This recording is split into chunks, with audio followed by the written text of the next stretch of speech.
नमामि भगवत्पादं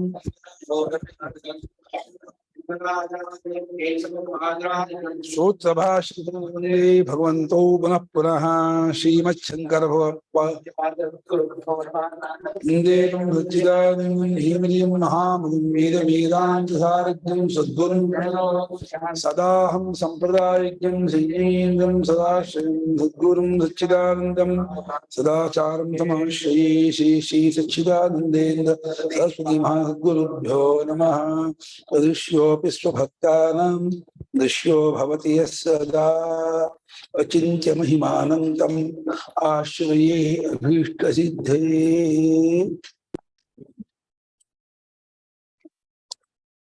ಸರ್ವರಿಗೂ ಅನಂತಾನಂತ ನಾರಾಯಣ ಸ್ಮರಣೆಗಳು. 5ನೇ ದಿವಸದ ಕೊನೆಯ ಪ್ರವಚನ. ಇದುವರೆಗೆ ಈ ಗಜೇಂದ್ರ ಮೋಕ್ಷದಲ್ಲಿ ನಾವು 17 ಶ್ಲೋಕಗಳ ಅರ್ಥವನ್ನ ನೋಡಿದ್ದೀವಿ. ಯಥಾಮತಿಯಾಗಿ ನಾನು ತಮ್ಮೊಂದಿಟ್ಟಿದ್ದೀನಿ. ನೆನ್ನೆಯ ಕೊನೆಯ ಶ್ಲೋಕದಲ್ಲಿ ಆ ಗಜೇಂದ್ರ ಹೇಳ್ತಾ ಇದ್ದಾನೆ, ಸ್ವಾಮಿ ಪಶುಪಾಶದಿಂದ ಕೂತ್ಕೊಂಡಿದ್ದೀನಿಪ್ಪ. ಪಶುಗಳಿಗೆ ಇರುವ ಪಾಶ ಅಂದ್ರೆ ಅವಿದ್ಯಾ ಕಾಮಕರ್ಮ ರಾಗದ್ವೇಷ, ಈ ಎಲ್ಲ ದುಃಖಕ್ಕೆ ಕಾರಣವಾಗಿರ್ತಕ್ಕಂಥ ಎಲ್ಲಾ ದೋಷವೂ ನನ್ನ ತುಂಬಿಕೊಂಡಿದೆ. ಇದನ್ನ ಯಾರು ಬಿಡಿಸೋರಲ್ಲ. ಇಂಥ ಇದಕ್ಕೆ ಬಿಡಿಸೋದಕ್ಕೆ ನೀನು ಎಕ್ಸ್ಪರ್ಟ್. ವಿಮೋಕ್ಷಣ ಮುಕ್ತನಾಗಿದೆಯಾ? ಮುಕ್ತನಾದವನಿಗೆ ಬದ್ಧರಾದ ಎತ್ತಕ್ಕಾಗೋದು. ಬದ್ಧರಿಗೆ ನೀರು ಮುಳುಗಿ ಹೋಗ್ತಾ ಇರ್ತಾರಲ್ಲ, ನೀರು ಮುಳುಗಿ ಹೋಗ್ತಾ ಇರೋದನ್ನ ನೀನು ಹೋಗಿ ಹೇಳ್ಕೊಕ್ ಹೋದ್ರೆ ನಿನ್ನನ್ನು ಕಟ್ಟು ಮುಳುಗಾಕ್ಬಿಡ್ತಾರೆ. ದಡದಲ್ಲಿದ್ದವರು ಹಗ್ಗ ಹಾಕಿ ಎಳ್ಕೊಂಡ್ಬಿಡ್ತಾರೆ. ನೀನು ಅವನು ಹೋಗಿ ಹಿಡ್ಕೊಳ್ತಿ ಅಂತ ಹೇಳಿದ್ರೆ ಅವ್ರು ನಿಮ್ಮನ್ನು ಹಿಡ್ಕೊಂಡ್ಬಿಟ್ಟು ನಿಮ್ಮನ್ನು ಸೇರಿಸಿ ಮುಳುಗಿ ಹಾಕ್ಬಿಡ್ತಾರೆ. ಹಾಗೆ ಆದ್ರೆ ನೀನು ಮುಕ್ತನಾಗಿ ಸಂಸಾರಾತೀತನಾಗಿರೋದ್ರಿಂದ ನೀನು ನಮ್ಮನ್ನ ಎತ್ತುವನು. ಅಷ್ಟೇ ಅಲ್ಲ, ಭೂರಿ ಕರುಣಾಯ, ಅನಂತ ಅಪಾರವಾದ ಕಾರುಣ್ಯ ಉಳ್ಳವ ನೀನು. ದಯಾ ಸಾಗರ, ದಯಾ ಸಿಂಧು, ದಯಾ ಸಮುದ್ರ ನೀನು. ನಿನಗೆ ಭಕ್ತರು, ನಿನ್ನ ಪ್ರಜೆಗಳು ದುಃಖದಲ್ಲಿದ್ದಾರೆ ಅಂದ್ರೆ ನೀನ್ ನೋಡಕ್ಕಾಗೋದಿಲ್ಲ. ಇಂಥ ಸ್ಥಿತಿ ಕಾಪಾಡ್ತಾ ಇದ್ದೀನಿ. ನೀ ನನ್ನ ಎತ್ತುವನಾಗಿದೀಯಾ. ನಿನಗೆ ಲಯ ಅನ್ನೋದೇ ಇಲ್ಲ, ಅದರ್ಶನ ಕಾಂದಿರೋದೇ ಇಲ್ಲ. ನಿನ್ನ ಒಂದು ಸಣ್ಣ ಸೂಕ್ಷ್ಮವಾದ ಅಂಶದಿಂದ ಕಿಡಿ, ಬೆಂಕಿಯ ಕಿಡಿ ಹೇಗೆ ಎಲ್ಲ ಚೆದರುತ್ತೋ, ಜೀವಾಂಶದಿಂದ ಎಲ್ಲಾ ಶರೀರದಲ್ಲೂ ನೀನು ಹೊಕ್ಕಬಿಟ್ಟು ಬುದ್ಧಿಯನ್ನು ನೋಡ್ತಾ ಇದೀಯಾ.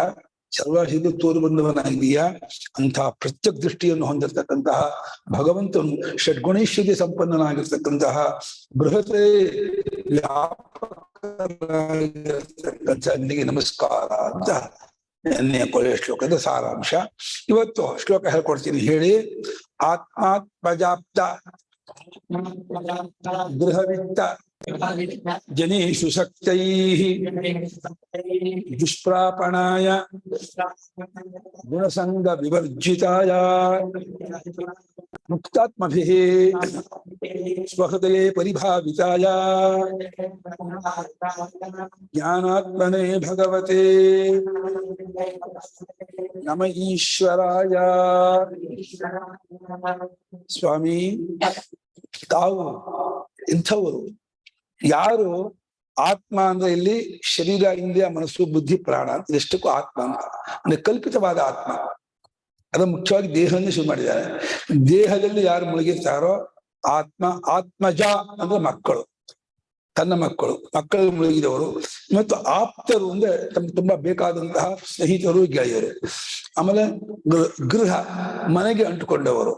ಮತ್ತು ವಿತ್ತ, ಹಣಕ್ಕೆ ಸೇರ್ಕೊಂಡವರು. ಜನರು, ಲೋಕದ ಜನರಲ್ಲಿ ಅಂಟುಕೊಂಡವರು. ಅಂಥ ಜನರಿಗೆ ದುಷ್ಪ್ರಾಪಣಾಯ, ನೀವು ಸಿಗೋರಲ್ಲ. ನೀವು ಅಂಥವ್ರಿಗೆ ದೂರ ಇದ್ಬಿಡ್ತೀರಾ. ಯಾರು ದೇಹಾಭಿಮಾನ, ಮಕ್ಕಳಲ್ಲಿ, ಮನೆಯಲ್ಲಿ, ದುಡ್ಡಲ್ಲಿ, ಪ್ರಪಂಚಕ್ಕೆ ಅಂಟ್ಕೊಂಡಿರ್ತಾರೋ ಅಂಥವನಿಗೆ ನೀವು ದೂರರು. ನೀವು ಅದೇ ಅವರಿಗೆ ಸಿಗದೇ ಇರುವರು. ನಿಮ್ಗೆ ಎಷ್ಟು ಚೆನ್ನಾಗಿ ನೋಡಿ. ಆತ್ಮಾತ್ಮಜಾಪ್ತ ಗೃಹವಿತ್ತ ಜನೇಷು ಶಕ್ತೈಃ ದುಷ್ಪ್ರಾಪಣಾಯ. ಅಂಥವರಿಗೆ ನೀವು ಸಿಗೋರೇ ಅಲ್ಲ. ಅಂಥವ್ರಿಗೆ ಪಡ್ಕೊಳಕ್ ಆಗೋದೇ ಇಲ್ಲ. ನಿನ್ನನ್ನು ಪಡ್ಕೊಳ್ಬೇಕಾದ್ರೆ ಎಲ್ಲವನ್ನು ಬಿಟ್ಟು ಬಂದಾಗಲೇ ನೀವು ಸಿಗೋರು. ಗುಣ, ಯಾಕೆ ಅಂದ್ರೆ ನೀವು ಗುಣ ವಿವರ್ಜಿತರು, ಸಂಘ ವಿವರ್ಜಿತರು. ಅಂದ್ರೆ ಗುಣದ ಸಂಘ ವಿವರ್ಜಿತರು, ಎರಡು ತರಹ ಮಾಡ್ಬೋದು. ಸ್ವಯಂ ದುಷ್ಪ್ರಾಪಣರು ಅಂದ್ರೆ ಈ ವಿಷಯಾಸಕ್ತರಾದವರು, ಭೋಗಾಸಕ್ತರಾದವರು, ಪ್ರಪಂಚ ಕಂಡುಕೊಂಡವರಿಗೆ ಪರಮಾತ್ಮ ಬೇಕು ಅಂತ ಅನ್ಸಲ್ಲ. ಅವರಿಗೆ ಆ ಕಡೆ ಅದನ್ನ ವಿಚಾರ ಮಾಡ್ಬೇಕು, ತಿಳ್ಕೋಬೇಕು ಅನ್ನೋ ಆಸಕ್ತಿಯೇ ಹುಟ್ಟೋಲ್ಲ. ಆಸಕ್ತಿಯೇ ಹುಟ್ಟ ಮೇಲೆ ತಿಳ್ಕೋದಂತ ಬಂತವರು. ಆಸಕ್ತಿ ಪಟ್ಟು ಪ್ರಯತ್ನ ಪಡ್ತಾ ಇರುವವರಿಗೆ ತುಂಬಾ ಕಷ್ಟ ಭಗವಂತ ಅರ್ಥವಾಗೋದು. ಇನ್ನು ಪ್ರಪಂಚದ ವಿಷಯಾಸಕ್ತರು, ಭೋಗಾಸಕ್ತರು, ತನ್ನ ಮನೆ ಮಠ ಬಂಧು ಮಕ್ಕಳು, ದುಡ್ಡು ಹಣ ಕಾಸು ಇದರಲ್ಲಿಯೇ ಯಾವಾಗ ಮುಳುಗಿದಂಥ ಸಾಮಾನ್ಯ ಪ್ರಾಕೃತ ಜನರಿಗೆ ನೀವು ಸಿಗೋರಲ್ಲ, ನಿಮ್ಗೆ ಗೊತ್ತಾಗೋರಲ್ಲ, ನಿನ್ನ ಮಹಿಮೆಯೂ ಗೊತ್ತಾಗಲ್ಲ, ನಿನ್ನ ತತ್ವವೂ ಗೊತ್ತಾಗಲ್ಲ, ನಿನ್ನ ಅಸ್ತಿತ್ವವೇ ಗೊತ್ತಾಗಲ್ಲ. ಭಗವಂತ ಒಬ್ಬ ಇದಾನೆ ಅಂತ ಒಪ್ಕೊಳ್ಳಲ್ಲ. ಅಸ್ತಿತ್ವ ಮೊದಲಾಗಿ ಎಲ್ಲರೂ ಕಿತ್ತಾಕ್ಬಿಡ್ತಾರೆ ಅವರು. ಅವನೆಲ್ಲಿದ್ದಾನೆ ಅಂದ್ಬಿಡ್ತಾರೆ. ಇನ್ನು ಮಹಿಮೆ ದೂರ, ತತ್ವ ಅಂತ ಇನ್ನೂ ದೂರ. ಹಾಗಾಗಿ ಈ ಒಂದು ವಿಷಯಾಸಕ್ತಿ ಭೋಗಾಸಕ್ತಿಯೇ ಭಗವತ್ ಪ್ರಾಪ್ತಿಗೆ ಅಡ್ಡಿ. ಏನು ಅಡ್ಡಿ ಇಲ್ಲ. ಯಾಕೆಂದ್ರೆ ಆತ್ಮನಾಗಿದ್ದಾನೆ, ಸ್ವಯಂ ಜ್ಯೋತಿಯಾಗಿದ್ದಾನೆ, ಎಲ್ಲವನ್ನು ಬೆಳಗುವನಾಗಿದ್ದಾನೆ. ಅವನು ಮರೆಯೇ ಇಲ್ಲ, ಅಡ್ಡಿಯೇ ಇಲ್ಲ. ಆದರೂ ಕೂಡ ಈ ಸುಳ್ಳಾದ ಅನಾತ್ಮವಾದ ಭೋಗದಲ್ಲಿ ಯಾರು ಮುಳುಗಿರ್ತಾರೋ, ಪ್ರಪಂಚದಲ್ಲಿ ಯಾರು ಆಸಕ್ತರಾಗಿರ್ತಾರೋ, ಆ ಪ್ರಪಂಚದಲ್ಲಿ ಮುಳುಗಿದಂತಹ ಪ್ರಾಕೃತ ಜನರಿಗೆ, ಇದನ್ನೆಲ್ಲ ಭಾಗವತಕಾರ ಪ್ರಾಕೃತರು ಅಂತಾರೆ. ಅಂದ್ರೆ ಪ್ರಕೃತಿ ಅಷ್ಟರಲ್ಲಿಯೇ ಇರೋರು. ಪ್ರಕೃತಿ ಅಂತಂದ್ರೆ ಪ್ರಪಂಚ, ಪ್ರಪಂಚದ ಪಂಚಭೂತಗಳು, ಇದರ ವಿಕಾರಗಳು, ಇಷ್ಟನ್ನೇ ಸರ್ವಸ್ವ, ಇದೇ ಸುಖದಾಯಕ, ಇದೇ ನಮ್ಗೆ ಸಾಕು, ಈ ಪ್ರಪಂಚದ ಈ ವ್ಯವಹಾರವೇ ಸಾಕು ಅಂತ ಇಷ್ಟರಲ್ಲಿ ಯಾರು ಮುಳುಗಿರ್ತಾರೆ ಅಂಥವ್ರಿಗೆ ಭಗವಂತ ಆಯ್ತು ನೀನು ಅರಿರೂಪ. ಭಗವಂತನಿಗೆ ದ್ವೇಷ ಇಲ್ಲ, ಭಗವಂತನಿಗೆ ಯಾವ ಬೇಜಾರು ಇಲ್ಲ. ಆದ್ರೆ ನಾವು ಕಳ್ಕೊಂಡ್ವಿ. ನಾವೇ ಉಪನಿಷತ್ ಹೇಳುತ್ತೆ, ಮನೆಯಲ್ಲಿ ನಮ್ ತಾತನೋ ಮುತ್ತಾತನೋ ತುಂಬಾ ಶ್ರೀಮಂತರಾಗಿರ್ತಾರೆ. ಅವ್ರಿಗೆ ಏನೋ ಒಂದ್ಸಲ ಅನ್ಸ್ಬಿಡತ್ತೆ, ಏನೋ ಮುಂದೆ ನನ್ ಮಗನೋ ಮೊಮ್ಮಗನೋ ಮರಿಮಗನೋ ಏನಾದ್ರು ಅವ್ಯವಹಾರ ಮಾಡಿ ಎಲ್ಲವನ್ನು ಕಳ್ಕೊಂಡ್ಬಿಟ್ರೆ ಅನ್ಯಾಯ ಆಗ್ಬಿಡತ್ತೆ ಅಂತ ಹೇಳ್ಬಿಟ್ಟು ಅವರ ಕಾಲದಲ್ಲಿ ಭಾರಿ ಬಂಗಾರ ಇತ್ತಲ್ಲ, ಆ ಬಂಗಾರನೆಲ್ಲ ಒಂದು ಕೊಡಕ್ ತುಂಬಿಟ್ಟು ಒಂದು ದೇವರ ಮನೆ, ದೇವರ ಮಂಟಪದ ಅಡಿಯಲ್ಲಿ ಒಂದು ಗುಂಡಿ ಮಾಡಿಯೋ ಅಥವಾ ದೇವ್ರ ಮುಂಟು ಕೆಳಗಡೆ ಕೂರೋ ಜಾಗದಲ್ಲಿ ಗುಂಡಿ ಮಾಡಿ ಇಟ್ಟಿರ್ತಾರೆ. ಅವ್ರು ಕೊನೆ ಟೈಮಲ್ಲಿ ಹೇಳಿ ಹೋಗ್ಬೇಕು ಅಂತ ಅನ್ಕೊಂಡಿರ್ತಾರೆ. ಅದೇ ಹೇಳಕ್ ನಾವು ಯಾವಾಗ ಕೊನೆ ಟೈಮಲ್ಲಿ ಗೊತ್ತಾಗಲ್ವಲ್ಲ. ಇದಕ್ಕೆ ಹಾರ್ಟ್ ಅಟ್ಯಾಕ್ ಆಗಿ ಹೋಗ್ಬಿಟ್ರೆ ಅವ್ರು ಯಾರು ಇದೇ ಇದ್ದಾಗ ಮಕ್ಕಳೆಲ್ಲ ಟೂರ್ಗೆ ಹೋದಾಗ್ಲೋ ಇನ್ಯಾವುದೋ ಯಾತ್ರೆಗೆ ಹೋದಾಗ್ಲೋ ಅಥವಾ ಹೊರ ವೆಚ್ಚಿಟ್ಬಿಟ್ಟಿದ್ರೆ ಅವ್ರಿಗೆ ಇವ್ರಿಗೂ ಗೊತ್ತಿರಲ್ಲ. ಇವ್ರು ಕೊನೆ ಟೈಮಲ್ಲಿ ಹೇಳ್ಬೇಕು ಅನ್ಕೊಂಡಿದ್ದು ಅವ್ರಿಗೆ ಹೇಳಕ್ ಆಗದೇನೆ ಸಚ್ಚೋಗ್ಬಿಟ್ಟು ಅವ್ರು ಅನ್ಕೊಂಡ ಹಾಗೇನೆ ಮಕ್ಕಳು ಮೊಮ್ಮಕ್ಕಳ ಕಾಲಕ್ಕೆ ಎಲ್ಲವನ್ನು ಕಳ್ಕೊಂಡ್ಬಿಟ್ಟು ಏನಪ್ಪಾ ತಿನ್ನಕ್ಕೆ ಗತಿ ಇಲ್ವಲ್ಲ, ಹೀಗಾಯ್ತಲ್ಲ ಅಂತ ಅನ್ಕೊಂಡು ಆ ನಿಧಿ ಮೇಲೆ ಓಡಾಡ್ತಿದ್ರು ಕೂಡ ಅವ್ರ ಪಾಲಿಗೆ ಆ ನಿಧಿ ಇಲ್ಲ. ಯಾಕೆ ಗೊತ್ತೇ ಇಲ್ಲ, ಅಲ್ಲಿ ಅಂತ ಗೊತ್ತಿಲ್ಲ. ಹಾಗೆ ಆನಂದ ಧಾಮ, ಆನಂದ ಕ್ಷೇತ್ರ, ಆನಂದ ಸಾಗರ ಇಲ್ಲಿದ್ರು ಕೂಡ ಈ ಪ್ರಪಂಚದಲ್ಲಿಯೇ ತೇಳ್ತಾ ಇರೋರು, ಇಲ್ಲೇ ಮುಳುಗಿರೋರಿಗೆ ಇಲ್ಲಿ ನಿಜವಾಗಿ ಇದ್ರೂ ಕೂಡ ನಮ್ಮ ಪಾಲಿಗೆ ಅದು ಇಲ್ಲದೆ ಇದ್ದಂಗಾಗಿ ನಾವು ಅದರಿಂದ ವಂಚಿತರಾಗ್ಬಿಡ್ತೀವಿ, ಮೋಸದವರು. ಹಾಗಾಗಿ ಹೇಳ್ತಿದ್ದಾನೆ ಗಜೇಂದ್ರ ಸ್ವಾಮಿ, ಯಾರು ದೇಹಾಭಿಮಾನವನ್ನು ದೇಹ ಪೋಷಣೆಯನ್ನು ಹೆಚ್ಚಾಗಿ ಮಾಡಿಕೊಂಡು ಮತ್ತು ಇದಕ್ಕೆ ಸಂಬಂಧಪಟ್ಟ ದೇಹಕ್ಕೆ ಸುಖ ಕೊಡುವ, ದೇಹಕ್ಕೆ ಅನುಕೂಲವನ್ನುಂಟು ಮಾಡುವ, ದೇಹಕ್ಕೆ ಸಂಬಂಧಪಟ್ಕೊಂಡಂತಹ ವಿಷಯಗಳಲ್ಲಿಯೇ ಯಾರು ಬೆಳಗ್ಗೆಯಿಂದ ರಾತ್ರಿವರೆಗೂ ಮತ್ತು ತನ್ನ ಬಾಲ್ಯ ಯೌವನ ಕೌಮಾರ ವಾರ್ಧಕ್ಯದವರೆಗೂ ಈ ರೀತಿಯಾಗಿ ಮುಳುಗಿರ್ತಾರೋ ಅಂಥವರಿಗೆ ದುಷ್ಪ್ರಾಪಣಾಯ, ತಾವು ಸಿಗದವರು, ಅವರಿಗೆ ಸಿಗೋಲ್ಲ. ಅವನಿಗೆ ನಿಮ್ಮ ತತ್ವವೂ ಗೊತ್ತಾಗಲ್ಲ, ನಿಮ್ಮ ಮಹಿಮೆಯೂ ಗೊತ್ತಾಗಲ್ಲ, ನಿಮ್ಮ ಅಸ್ತಿತ್ವವೂ ಗೊತ್ತಾಗಲ್ಲ. ಅಸ್ತಿತ್ವ ಮೊದಲನೇದು. ಭಗವಂತನ ಇದಾನೆ ಅಂತ ಅಂದ್ಕೊಂಡ್ಮೇಲೆ ಹಾಗಿದ್ದವನಾದ ಭಗವಂತ ಅವನು ಹೇಗಿದ್ದಾನೆ ಅಂತ ಕೇಳೋಣ ಅಂತ ಅದು ಹೋಗ್ತಾರೆ. ಭಗವಂತನೊಬ್ರು ಇದಾನೆ, ಜಗತ್ತಿಗೆ ನಿಯಾಮಕನು, ಸರ್ವಜ್ಞನು, ಸರ್ವಶಕ್ತನು ಅಂಥವನು ಅಂತ ಒಬ್ಬ ಕೊಂಡಾಡಿ ಋಷಿ ಮುನಿಗಳು ಸಂತರು ಮಹಾತ್ಮರು ಕೊಂಡಾಡ್ತಾರಲ್ಲ, ಅದನ್ನಾದ್ರೂ ಕಿವಿ ಮೇಲೆ ಹಾಕಿಸ್ಕೊಂಡ್ರೆ ಸರಿ, ಅಂಥ ಭಗವಂತನ ನಾನು ಸ್ತೋತ್ರ ಮಾಡ್ತೀನಿ, ನಾನು ಭಜನೆ ಮಾಡ್ತೀನಿ, ನಾನು ಜಪ ಮಾಡ್ತೀನಿ ಅಂತ ಆ ಬುದ್ಧಿ ಬಂದಾದ್ರೂ ಕಾಲಾನುಕಾಲಕ್ಕೆ ಅವನಿಗೆ ಅಂತರ್ಮುಖತೆ, ಮಹಾತ್ಮರ ಸಹವಾಸ, ಆ ಭಗವಂತನ ಪರಿಚಯ ಆಗಬಹುದು. ಅಸ್ತಿತ್ವವನ್ನೇ ನಂಬ್ಕೊಂಡೇ ಇದ್ದವರಿಗೆ ಏನ್ ಮಾಡೋಣಮ್ಮ? ಅಸ್ತಿತ್ವವೂ ಗೊತ್ತಾಗಲ್ಲ ಅಂತ ಹೇಳಿದಾನೆ. ಅಸ್ತಿತ್ವವೂ ಗೊತ್ತಾಗದೆ, ನಿನ್ನ ಮಹಿಮೆಯ ವಿಭೂತಿಯೂ ಅರ್ಥವಾಗದೆ, ನಿನ್ನ ತತ್ವವಂತೂ ಬಹಳ ದೂರ ಕಣಪ್ಪ. ಅಂಥವರಿಗೆ ನೀನು ಸಿಗದವನು. ದುಷ್ಪ್ರಾಪಣ ದುಃಖೇನ ಪ್ರಾಪ್ತಂ ಶಕ್ಯಂ ದುಷ್ಪ್ರಾಪಣಂ ತಸ್ಮೈ ದುಷ್ಪ್ರಾಪಣಾಯ. ಎಷ್ಟು ಪರಲಾಗ ಹೊಡೆದು ಚಣಿಕೆಯನ್ನು ಪಡೆದಾಯ ಅಂತ. ಅಂಥ ಋಷಿ ಮುನಿಗಳು ಮನೆ ಮಠ ತೊರೆದು ಕಾಡಿನಲ್ಲಿದ್ದು ಕಂದಮೂಲಾದಿಗಳನ್ನ ತಿನ್ಕೊಂಡು ಅಂತರ್ಮುಖತೆ ಬೆಳೆಸ್ಕೊಂಡು ಸರ್ವದಾ ಆ ಧ್ಯಾನ ಯೋಚನೆ ಮಾಡ್ಕೊಳ್ತಾ ಇದ್ದವರೇ ಎಷ್ಟೋ ಜನ ಗೊತ್ತಾಗಲ್ಲ ಅಂತ ಹೇಳ್ತಾರೆ. ಅರ್ಜುನ 6ನೇ ಅಧ್ಯಾಯದಲ್ಲಿ ಅದನ್ನೇ ಪ್ರಶ್ನೆ ಮಾಡ್ದ.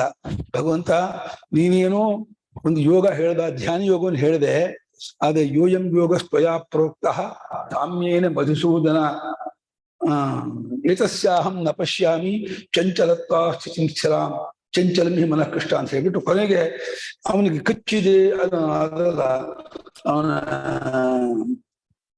ಕಚ್ಚಿನ್ನೋ ಉಭಯ ವಿಭ್ರಷ್ಟ ಛಿನ್ನಾಭ್ಯವಿವನಶ್ಯತಿ ಅಪ್ರತಿಷ್ಠೋ ಮಹಾಬಾಹೋ ವಿಮೂಢೋ ಬ್ರಹ್ಮಣ. ಅವನು ಆತ್ಮಜ್ಞಾನಕ್ಕಾಗಿ ತತ್ವವನ್ನು ಚಿಂತನೆ ಮಾಡುತ್ತಾ ಎಲ್ಲವನ್ನೂ ತೊರೆದು ಅದೇ ವಿಚಾರ ಇದ್ದು ತತ್ವಜ್ಞಾನವಾಗದೆ ಅವನು ಸತ್ತು ಹೋಗ್ಬಿಟ್ಟ ಅಂದ್ರೆ ಅವನಿಗೆ ಏನ್ ಗತಿ ಅಂತ ಕೇಳಿದ. ಒದ್ದಾಡ್ತಾ ಇದ್ದಾನೆ, ಆತ್ಮಜ್ಞಾನ ಬೇಕು, ತತ್ವ ಕಂಡ್ಕೋಬೇಕು ಅಂತ ಪ್ರಾಮಾಣಿಕವಾಗಿ ಒದ್ದಾಡ್ತಿದ್ದಾನೆ. ಅದು ಏನೋ ಪ್ರಾರಬ್ಧ ಜನ್ಮಾಂತರದ ಪಾಪ ಶೇಷ ಇನ್ನೂ ಇದೆ, ಹಾಗಾಗಿ ಅವನಿಗೆ ಗೊತ್ತಾಗಕ್ಕೆ ಅವಕಾಶ ಆಗಿಲ್ಲ. ಆದ್ರೆ ಪ್ರಾಮಾಣಿಕವಾಗಿ ಪ್ರಯತ್ನ ಪಟ್ಟು ಒದ್ದಾಡಿ ಆ ಚಿಂತನೆಯಲ್ಲಿ ಇದ್ದು ತತ್ವಜ್ಞಾನವಾಗದೆ ದೇಹ ಬಿದ್ದೋಯ್ತು ಅಂದ್ರೆ ಅವನು ಹಾಳ ಹೋಗ್ಬಿಡ್ತಾನ, ಅವನಿಗೇನಾದ್ರೂ ಸದ್ಗತಿ ಆಗತ್ತಾ ಅಥವಾ ಅವನು ಮುಂದಿನ ಜನ್ಮದಲ್ಲಿ ಅದನ್ನ ಕಂಟಿನ್ಯೂ ಮಾಡ್ತಾನ ಏನು ಅಂತ ಅರ್ಜುನ ಕೇಳ್ದ.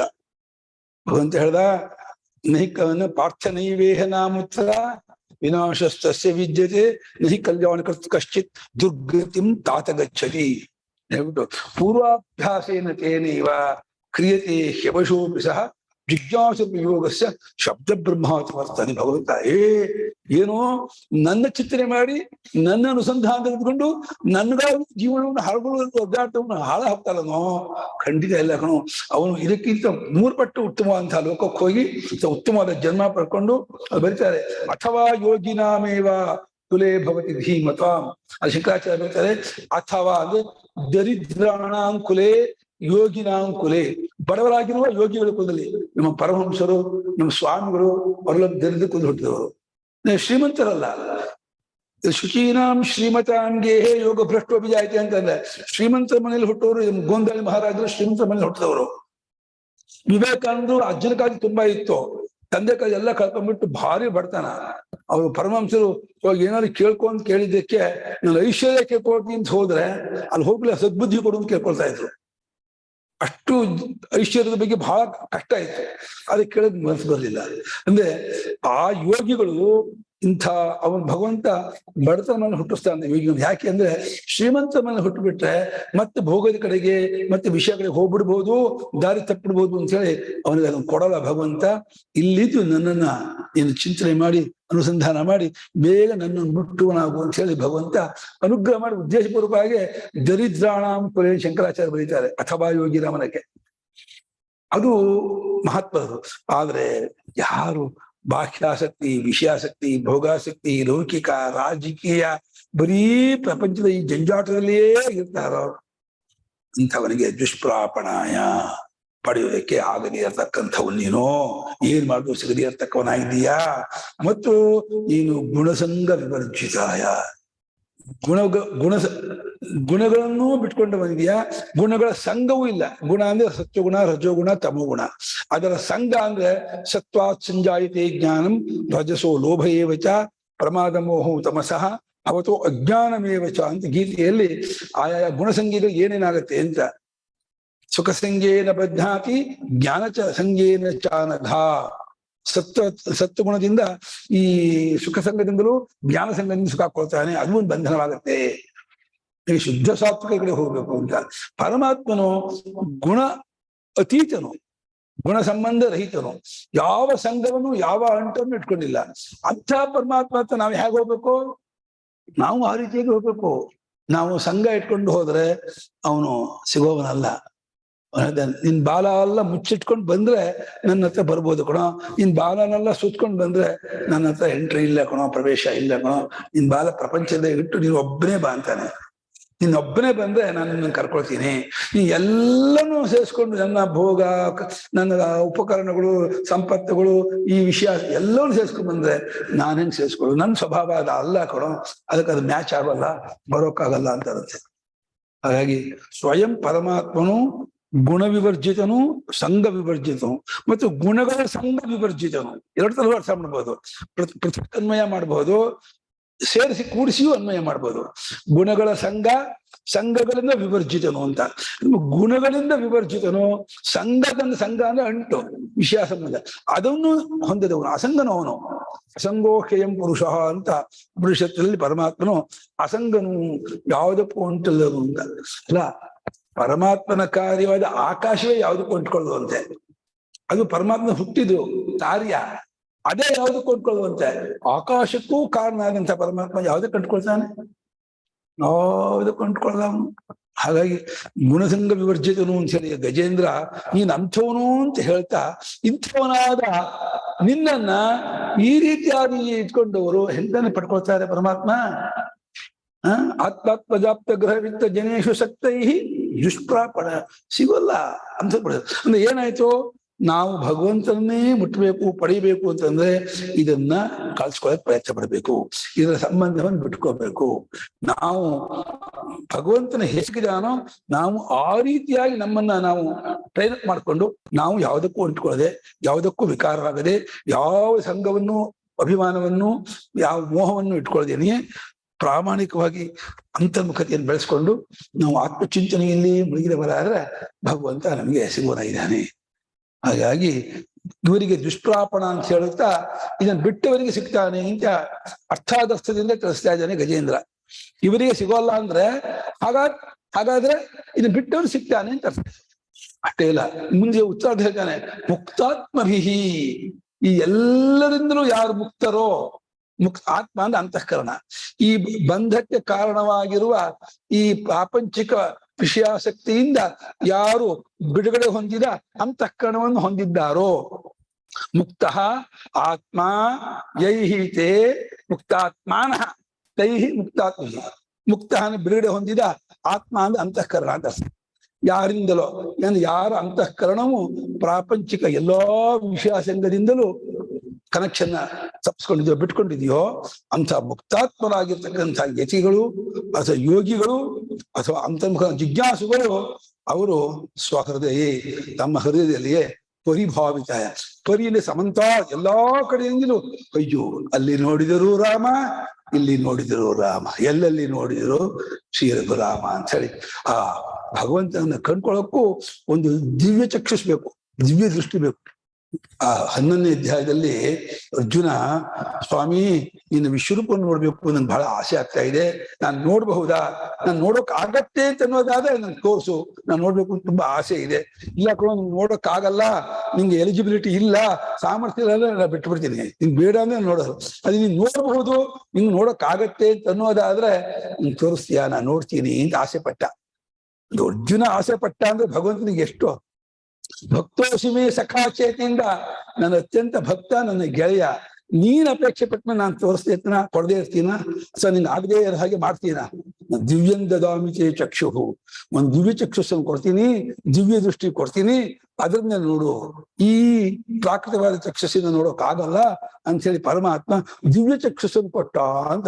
ಹಾಗಾದ್ರೆ ಎಷ್ಟು ಅಂತ ನಾವು ಸ್ವಾಮಿ ಬರ್ತಾರೆ, ಅಂತರ್ದೃಷ್ಟಿ, ಅಂತರ್ಮುಖತೆ, ಈ ಸ್ವರೂಪದಿಂದ ನಿಂತ್ಕೊಂಡು ನೋಡುವಂತಹ ಒಂದು ವಿಶೇಷತೆ ಅಂತ ಆ ರೀತಿಯಾಗಿ ಅರ್ಥ ಮಾಡಿ ಆ ದಿವ್ಯ ಚಕ್ಷುಷದಿಂದ ನೋಡ್ತಾರೆ.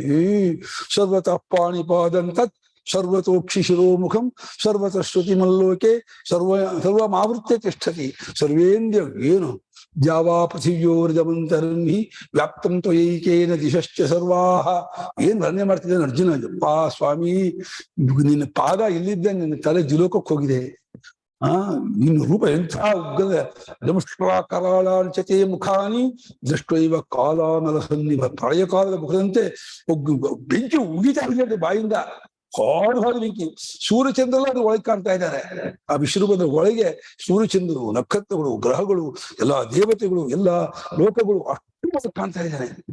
ಇಂಥ ಒಂದು ದೃಶ್ಯ, ಇಂಥ ಒಂದು ಇದನ್ನು ತೋರಿಸ್ಬಿಟ್ಟ ಪರಮಾತ್ಮ.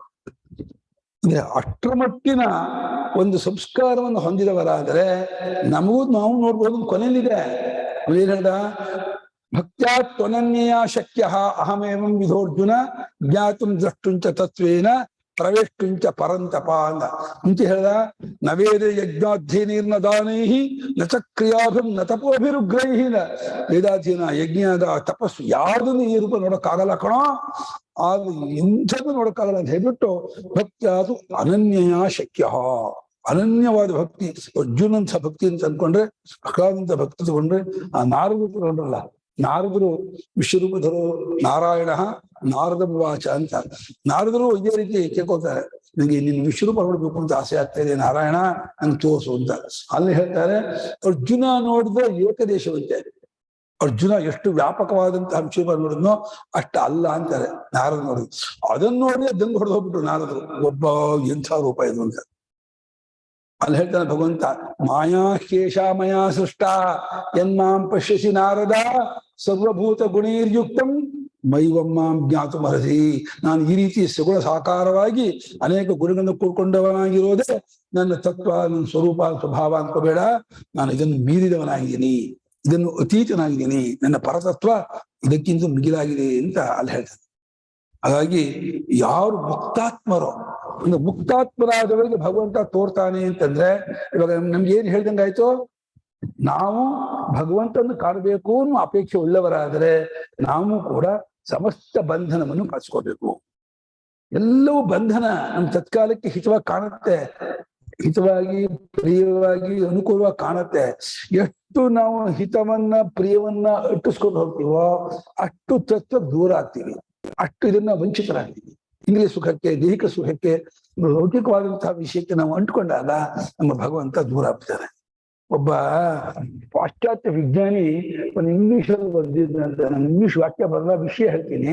ಅವ್ನು ಏನ್ ಹೇಳಿದಂತೆ ಅಂದ್ರೆ, ಮಗುವಾಗಿದ್ದಾಗ ಭಗವಂತ ಹತ್ರ ಆಗ್ತಾನೆ, ದೊಡ್ಡವನಾಗ್ತಾ ಭಗವಂತ ದೂರ ಆಗ್ತಾನೆ. ಮಗುವಾಗಿದ್ದಾಗ ಪ್ರಪಂಚ ದೂರ ಆಗಿರುತ್ತೆ, ಪರಮಾತ್ಮ. ಚಿಕ್ಕ ಮಗುವಿಗೆ ನೀವು ಒಂದು ಕಥೆ ಹೇಳಿ ಎಷ್ಟು ಏಕಾಗ್ರತೆಯನ್ನು ಕೇಳ್ತಾರೆ ಗೊತ್ತಾ? ಒಂದು ಧ್ರುವನ ಕಥೆ, ಪ್ರಹ್ಲಾದನ ಕಥೆ, ಉಪಮನ್ಯು ಕಥೆ ಹೇಳಿ ಆ ಚಿಕ್ಕ ಮಕ್ಕಳಿಗೆ ಬಹಳ ಟೆಂಡರ್ ಮನಸ್ಸು, ಬಹಳ ಕೋಮಲವಾದ ಮನಸ್ಸು. ಅವರಿಗೆ ನೀನು ಪರಮಾತ್ಮ ಕಥೆ ಹೇಳಿದ್ರೆ ಬಹಳ ನಿಮ್ಗೆ ಬಾಳ ಇನ್ನೂ ಹೇಳ್ತಾರೆ, ಬಿಡ್ತಾರೆ ನಮ್ಮನ್ನ, ಇನ್ನೂ ಕಥೆ ಹೇಳು, ಇನ್ನೂ ಕಥೆ, ಎಷ್ಟು ಅವ್ರಿಗೆ ಆಸಕ್ತಿ ಬರುತ್ತೆ ಅಂದ್ರೆ. ಈಗ 35 ವರ್ಷ ಆಗ್ಲೆ ಈ ಕಥೆ ಹೋಗಮ್ಮ, ಏನ್ ಕಥೆ ಬೇಡ ಇರಬೇಡ ಅಂತ. ಅವ್ರಿಗೆ ಪ್ರಪಂಚದ ವಾಸನೆಗಳು ತುಂಬ್ಕೊಂಡ್ಬಿಡ್ತು ಅಂತಂದ್ರೆ ಭಗವಂತ ದೂರ ಆಗ್ತಾನೆ, ಪ್ರಪಂಚ ಹತ್ತಿರ ಆಗುತ್ತೆ. ಮಕ್ಕಳಾಗಿದ್ದಾಗ ಪ್ರಪಂಚ ದೂರವಾಗಿರುತ್ತೆ, ಪರಮಾತ್ಮ ಹತ್ತಿರವಾಗಿರ್ತಾನೆ ಅಂತ ವಿಜ್ಞಾನಿ ಹೇಳಿದಂತೆ. ಅಂದ್ರೆ ಯಾವ ರೀತಿ ನಮ್ಮ ಮನಸ್ಸು ನಮ್ಗೆ ಗೊತ್ತಾಗದೇನೆ ದಿನ ವಿಷಯವನ್ನು ನೋಡಿ ಅನುಭವಿಸಿ ಅದರ ಚಿಂತನೆ, ಅದರ ಅನುಸಂಧಾನ ಮಾಡ್ತಾ ಮಾಡ್ತಾ ಮಾಡ್ತಾ ನಮ್ಮ ಅಂತಃಕರಣದಲ್ಲಿ, ನಮ್ಮ ಮನಸ್ಸಿನಲ್ಲಿ ಸಮಸ್ತ ರಾಗ, ದ್ವೇಷಗಳು, ಕಾಮಕ್ರೋಧ ಎಲ್ಲ ಮನೆ ಮಾಡ್ಕೊಂಡ್ಬಿಡತ್ತೆ. ಈ ಎಲ್ಲ ವಿಷಯ ವಾಸನೆಗಳೆಲ್ಲ ಮನೆ ಮಾಡ್ಕೊಂಡ್ಬಿಟ್ಟು ಅಲ್ಲಿ ತುಂಬ್ಕೊಂಡ್ಬಿಟ್ಮೇಲೆ ಇನ್ನು ಭಗವಂತ ವಿಚಾರ ಅಂದ್ರೆ ಅದು ರೀಬೌಂಡ್ ಆಗುತ್ತೆ, ಅದು ಹೊರಗೆ ಹೋಗೋದೇ ಇಲ್ಲ. ನಾವಿಗೆ ಹೋಗ ನೀವು ಹೊರಕ್ಕೆ ಅಂತ ತಳ್ಬಿಡ್ತಾರೆ. ದುಷ್ಟರು ನಮ್ಮ ಮನೆ ಬಂದು ಸೇರ್ಕೊಂಡ್ಬಿಟ್ಟು ಅಂದ್ರೆ ಓದ್ನಲ್ಲಿ ದಬ್ಬಿಡ್ತಾರೆ, ಹೋಗೋ ಮನೆ ಬಿಡಬೇಡ ನಂದು ಇದು ಅಂತಾರೆ. ಅವ್ರು ದುಷ್ಟರು ಅಂತ ಬಂದ್ಬಿಡ್ತಾರೆ. ಹಂಗೆ ಈ ಕಾಮಕ್ರೋಧ, ಲೋಭ, ಮೋಹ, ಮದ, ಮಾತ್ಸರ್ಯಾದಿಗಳು, ಈ ರಾಗದ್ವೇಷ ಎಲ್ಲವೂ ಮನೆ ಮಕ್ಕಳು ಇದ್ದ ಮೇಲೆ ನಾವು 5 ದ್ವಾರಗಳಿಂದಲೂ ಕೆಟ್ಟದನ್ನು ತುಂಬಿ ಇಲ್ಲಿ ಮನಸ್ಸಿನ ಹೃದಯದಲ್ಲಿ ಅಷ್ಟು ಇಟ್ಕೊಂಡ್ಮೇಲೆ ಇನ್ನು ಭಗವಂತನ ವಿಚಾರ, ತತ್ವ ವಿಚಾರ ಹೇಳಿದ್ರೆ ನಾವು ಅದಕ್ಕೆ ರುಚಿಸೋದೇ ಇಲ್ಲ. ನಮ್ ಗೋಂದಾಳಿ ಮಹಾರಾಜು ಒಂದು ತಮಾಷೆ ಹೇಳೋರು, ಯಾಕೆ ರಾಮ ಇಷ್ಟವಾಗೋದಿಲ್ಲ ಅಥವಾ ನಾರಾಯಣ, ಶಿವ, ಅದು ಆರಾಧ್ಯ ದೇವತೆ ಯಾಕೆ ರುಚಿಸೋದಿಲ್ಲ ವಯಸ್ಸಾದ ಬದಲಾಗದಲ್ಲಿ ಅನ್ನೋದಕ್ಕೆ ಅವ್ರು ಹೇಳ್ತಾರೆ, ನಾಲಿಗೆ ಕೆಟ್ಟರೆ ಅಮ್ಮ ರುಚಿಯಾಗಿ ಅಡಿಗೆ ಮಾಡಿದ್ರು ರುಚಿ ಆಗೋದಿಲ್ಲ. ಇದು ಜ್ವರ ಬಂದವರಿಗೆ ರುಚಿ ಆಗೋಲ್ಲ ಅಡಿಗೆ. ಒಳ್ಳೆ ಬಿಸ್ಬೇಳೆ ಬಾತ್ ಮಾಡಿರ್ತಾರೆ, ನಮ್ಮ ಅಮ್ಮ ಅಂತೂ ಸುಜಿ ಅಮ್ಮ ಏನು ಅಡಿಗೆ ಬರ್ತಾರೆ ಅಂದ್ರೆ ಬಾ ಪುಣ್ಯಾಕಿತಿ ಮಾವರು. ನಿಜವಾಗ್ಲೇ ಅನ್ನಪೂರ್ಣೇಶ್ವರಿ, ಇವರು ಶ್ರೀನಿವಾಸವರು ಇದಾರಲ್ಲ, ನಿಜ ಪುಣ್ಯ ದಂಪತಿಗಳು, ನಿಜವಾಗಿ ನೆಸ್ಕೊಳ್ಳುವಂತಹ ಪುಣ್ಯಾತ್ಮರು, ಬಹಳ ಆದರ್ಶ ದಂಪತಿಗಳು, ಬಹಳ ಪುಣ್ಯಾತ್ಮರು, ಬಹಳ ಉದಾರಿಗಳು, ಬಹಳ ಒಳ್ಳೆ ಇದು. ಎಷ್ಟು ಚೆನ್ನಾಗಿ ಅಡಿಗೆ ಮಾಡ್ತಾರೆ ಅಂದ್ರೆ ಬಹಳ ರುಚಿ. ಅದೇ ಅಂದೆ ಅಮ್ಮ ನಾಡು ನಾವು ಹೋದ್ಮೇಲೆ ಹೆಂಗಮ್ಮ ಅಲ್ಲಿ ಊಟ ಮಾಡೋದು, ನಾವು ಇಷ್ಟು ಚೆನ್ನಾಗಿ ಊಟ ಮಾಡಿ ನಮ್ಮನ್ನ ಇದ್ ಮಾಡ್ಬಿಟ್ರೆ ನಮ್ಮ ಅದ್ಮೇಲೆ ಎಲ್ಲ ಬೈಯೋಂಗ ಆಗುತ್ತೆ, ಏನ್ ಹಿಂಗ್ ಅಡಿಗೆ ಮಾಡಿದಿರಲ್ಲ, ಹಂಗೆ ಮಾಡಿದ ಅಂತ ಅನ್ನೋದಾಗತ್ತೆ ಅಂತಂದೆ. ಇಲ್ಲ, ಏನ್ ಹಾಗಿಲ್ಲ ಪಾಪ, ಅವರು ತುಂಬಾ ಸರಳ ವ್ಯಕ್ತಿ, ತುಂಬಾ ಬಹಳ ಆದರ, ಗೌರವ, ಪ್ರೀತಿ, ಒಳ್ಳೆ ಸಭ್ಯ ಗೃಹಸ್ಥ, ಬಹಳ ಆನಂದ. ನೀವಾಗಿ 1,00,000 ಕೋಟಿ ಕೊಟ್ಟು ಸಿಗ್ತಾರೋ ಇನ್ನು ಇಂಥ ಪುಣ್ಯಾತ್ಮರು. ಆ ಒಳ್ಳೆ ಅಡಿಗೆ ಮಾಡಿ ಬಿಸ್ಬೇಳೆ ಬಾತ್ ಮಾಡಿರ್ತಾರೆ, ಒಳ್ಳೆ ಘಮಘಮವಾಗಿ ತುಪ್ಪ ಹಾಕಿರ್ತಾರೆ, ಒಳ್ಳೊಳ್ಳೆ ತರಕಾರಿ ಹಾಕಿರ್ತಾರೆ, ಹೇಳ್ತಾರೆ. ಅದನ್ನ ಎಲ್ಲ ಚೆನ್ನಾಗಿ ಊಟ ಮಾಡ್ತಿರ್ತಿ. ಒಬ್ಬನಿಗೆ ಯಾಕೋಪ್ಪ ನಂಗೆ ರುಚಿನೇ ಆಗ್ತಿಲ್ಲ, ನಂಗೆ ಏನೂ ಇದಾಗ್ತಿಲ್ಲ, ಹುಷಾರಿಲ್ಲ ಅವನಿಗೆ, ನಾಲ್ಗೆ ಕೆಟ್ಟೋಗ್ಬಿಟ್ಟಿದೆ. ನಾಲ್ಗೆ ಕೆಟ್ಟೋಗ್ಬಿಟ್ರೆ ರುಚಿಕರವಾದ ಅಡಿಗೆಯು ಹೇಗೆ ರುಚಿಸೋದಿಲ್ವೋ, ಮನಸ್ಸು ಕೆಟ್ಟು ಬಿಟ್ರೆ ಭಕ್ತಿ ರುಚಿಸೋದಿಲ್ಲ. ಗೋಂದಾಳಿ ಮಹಾರಾಜ್ ಹೇಳೋರು, ನಮ್ಮ ಮನಸ್ಸು ಕಾಮಾದಿಗಳಿಂದ ಕಲುಷಿತವಾದರೆ, ದೂಷಿತವಾದರೆ, ಕೆಟ್ಟೋಗ್ಬಿಟ್ರೆ ಭಗವಂತನ ವಿಚಾರ, ತತ್ವ ವಿಚಾರ, ಶಾಸ್ತ್ರೀಯ ವಿಚಾರ, ಸಾಧನ ವಿಚಾರ ಒಂದನ್ನು ಅದು ಒಪ್ಕೊಳ್ಳಲ್ಲ, ತಗೊಳ್ಳೋದಿಲ್ಲ, ಅದು ಇಷ್ಟವಾಗೋದಿಲ್ಲ. ಏನಪ್ಪ ಇದೆಲ್ಲ ಔಟ್ ಆಫ್ ಡೇಟ್ ಅಂತ ಇಂಗ್ಲಿಷ್ ಹೇಳ್ತಾನೆ. ಇದೆಲ್ಲ ಔಟ್ ಆಫ್ ಡೇಟ್ ಇವತ್ತಿಗೆ ಅಲ್ಲ ಕಣ್ರಿ. ಹಿಂದಿನ ಕಾಲದಲ್ಲಿ ಇಷ್ಟೆಲ್ಲಾ ಸೈನ್ಸಿನ ಅನುಕೂಲ ಇರಲಿಲ್ಲ, ವಿಜ್ಞಾನ ಬೆಳೆದಿರ್ಲಿಲ್ಲ, ಅವ್ರಿಗೆ ಕಾಡಲ್ಲೋ ಹಳ್ಳಿಲೋ ಇರ್ತಿದ್ರು, ಟೈಮ್ ಪಾಸ್ ಆಗ್ತಿರ್ಲಿಲ್ಲ. ಸರಿ ಹರಿಕಥೆ ಮಾಡೋಣ, ಮಹಾಭಾರತ ಓದೋಣ, ರಾಮಾಯಣ ಓದೋಣ, ಓದ್ತಾ ಮಾಡ್ತಿದ್ವಿ. ಇವತ್ತಿನ ಕಾಲಕ್ಕೆ ಯಾತಕ್ರಿ ಇದು? ಇದೆಲ್ಲ ಔಟ್ ಆಫ್ ಡೇಟ್ ಅಂತ ಹಾಸ್ಯ ಮಾಡ್ತಾರೆ ಅವರು. ರಾಮಾಯಣ ಮಹಾಭಾರತ ಈ ಭಗವದ್ ವಿಚಾರ, ಭಕ್ತಿ ವಿಚಾರ ಎಲ್ಲ ಔಟ್ ಆಫ್ ಡೇಟ್ ಅಂತ ಅವ್ರಿಗೆ ಹೇಳೋರು. ಇದಕ್ಕೆ ಉಪಯೋಗ ಇಲ್ಲ ಅಂತಾರೆ. ಯಾಕೆಂದ್ರೆ ಅಷ್ಟು ನಮ್ಮ ಹೃದಯದಲ್ಲಿ ಕಾಮಾಸಕ್ತಿ, ಭೋಗಾಸಕ್ತಿ, ವಿಷಯಾಸಕ್ತಿ ಇದ್ರೆ ನಿಮಗೆ ಭಗವಂತನ ವಿಚಾರ ಇಷ್ಟವಾಗುದಿಲ್ಲ. ಅದನ್ನು ಹೇಳ್ತಿದ್ದಾನೆ, ಮುಕ್ತಾತ್ಮಭಿಹಿ, ಮುಕ್ತಾತ್ಮರು ಪ್ರಾಪಂಚಿಕ ಎಲ್ಲೋ ಸಂಘವನ್ನು ಕಳ್ಸ್ಕೊಂಡಂತಹ ಪುಣ್ಯಾತ್ಮರಿಗೆ ಸ್ವಹೃದಯೇ, ತಮ್ಮ ಹೃದಯದಲ್ಲಿ ಇಷ್ಟು ಸ್ಪಷ್ಟವಾಗಿದ್ದಾನಲ್ಲ, ಇಷ್ಟು ಕ್ಲಿಯರ್, ಎಷ್ಟು ಕ್ಲಿಯರ್ ಆಗಿ ತೋರ್ತಾ ಇದ್ದಾನೆ, ಆತ್ಮನಾಗಿ ತೋರ್ತಾ ಇದ್ದಾನೆ. ನನ್ನಿಂದ ಯಾವ ರೀತಿಯಿಂದ ನನಗೊಂದು ಭೇದವೇ ಇಲ್ವಲ್ಲ ಅಂತ ಹೇಳಿ ತಮ್ಮ ಹೃದಯದಲ್ಲಿ ನೋಡ್ಕೋ ಮಗನೇ, ನನ್ನ ನೋಡ್ಬೇಕು ಅಂತ ಒದ್ದಾಡ್ತಿದ್ಯಲ್ಲ, ನೋಡ್ಕೊ ಹೇಗಿದ್ದೀನಿ ಅಂತ ಎದ್ದು ಬಿಡ್ತಾನಂತೆ ಹೃದಯದಲ್ಲಿ. ಅವನಿಗೆ ಕಣ್ಣೀರು ಎಳೆದು ಬಿಡುತ್ತೆ. ಆ ಭಗವಂತನ ಆ ಸಾಕ್ಷಾತ್ಕಾರ ಆಗುತ್ತಲೇ ಹೆಂಗಾಗತ್ತೆ ಅಂತಂದ್ರೆ ಅವನಿಗೆ ಈ ಲೋಕದಲ್ಲಿ ಇರೋದೇ ಇಲ್ಲ. ಅವನಿಗೆ ಭಗವಂತನ ದರ್ಶನವಾಯಿತು, ಅರ್ಥವಾಯಿತು, ತತ್ವಜ್ಞಾನವಾಯಿತು ಅಂತ ಆದರೆ ಏನು ಕೃತಕೃತ್ಯತೆ. ಮುಕ್ತಾತ್ಮ ಸ್ವಹೃದಯ ಪರಿಭಾವಿತ, ಪರಿಯಿಂದ ಸಂಬಂಧ ಎಲ್ಲಾ ರೀತಿಯಿಂದಲೂ ಅವನು ಕಂಡು ಬಿಟ್ರೆ ಎಲ್ಲದೂ ಅವನೇ ಕಾಣ್ತಾನೆ. ಪರಮಹಂಸರ ಹತ್ರ ಫಸ್ಟ್ ಟೈಮ್ ಬಂದ ವಿವೇಕ ನರೇಂದ್ರ ಬಂದ್ಬಿಟ್ಟು, ಅವನು ನರೇಂದ್ರ ವಿವೇಕಾನಂದ ಆಗಿರ್ಲಿಲ್ಲ. ನರೇಂದ್ರ ಆಗಿದ್ದಾಗ ಯಾರಾದ್ರೂ ವೇದಾಂತ ಪ್ರವಚನ, ತತ್ವ ವಿಚಾರ, ಭಕ್ತಿ ವಿಚಾರ ಹೇಳ್ತಿದ್ರೆ ಎದ್ದಿಂತ್ಬಿಟ್ಟು, ನೀವು ನೋಡಿದೀರಾ, ಹೇಳ್ತಿದ್ದೀರಲ್ಲ, ನೀವು ಕಂಡಿದ್ದೀರಾ ಭಗವಂತನ ಅಂತ ಹೇಳ್ಬಿಟ್ಟು ಅವನು ಬಾಯಿ ಬಿಡಿಸ್ಬಿಟ್ಟು ಅವಮಾನ ಮಾಡ್ಬಿಡ್ತಿದ್ದಂತೆ. ಅವರೇ ಹೇಳ್ತಿದ್ರು. ಯಾಕೆಂದ್ರೆ ಎಲ್ಲರೂ ರಾಮಕೃಷ್ಣ ಪರಮಹಂಸರಂತೆ ಇರೋರು ಅಲ್ಲ. ನಮ್ಮಂಥ ಪಂಡಿತರೆಲ್ಲ ಬರೀ ಶಾಸ್ತ್ರಜ್ಞಾನ, ಲೌಕಿಜ್ಞಾನ ಏನು ಕೇಳ್ಬಿಟ್ರೆ ನೀವು ಎಲ್ಲಿ ಕಂಡಿದ್ದೀರಾ, ಎಲ್ಲ ಅನುಭವಿಸಿದ್ದೀರಾ ಅಂದ್ರೆ ಅವಾಕ್ಕಾಗೋದೆ, ಬೆಪ್ಪಾಗೋದೆ. ಅವಂಗಾಗಿ ತೇಜೋದೆ ಮಾಡ್ತಿದ್ರಂತೆ ನರೇಂದ್ರ. ಆದ್ರೆ ಪರಮಹಂಸ ಹತ್ರ ಹೋದ್ರು.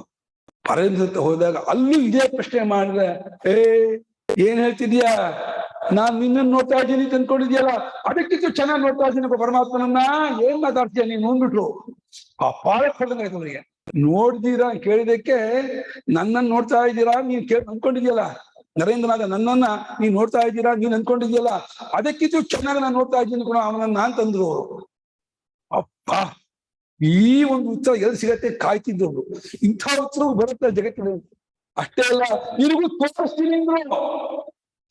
ನಾನ್ ಕಂಡಿದ್ದೀರಾ ಅಂತ ಕೇಳಿದ್ದಕ್ಕೆ ಸ್ಪಷ್ಟವಾಗಿ ಅವನನ್ನ ಅರ್ಥ ಕಂಡಿದ್ದೀನಿ, ನಿನ್ನ ನೋಡಿ ಚೆನ್ನಾಗಿ ನೋಡ್ತಾ ಇದ್ದೀನಿ ಅಂದಿದ್ದು ಅಲ್ದೇನೆ, ನಿನಗೂ ತೋರಿಸ್ತೀನಿ ಕೊಂಡ್ಬಿಟ್ರಪ್ಪ.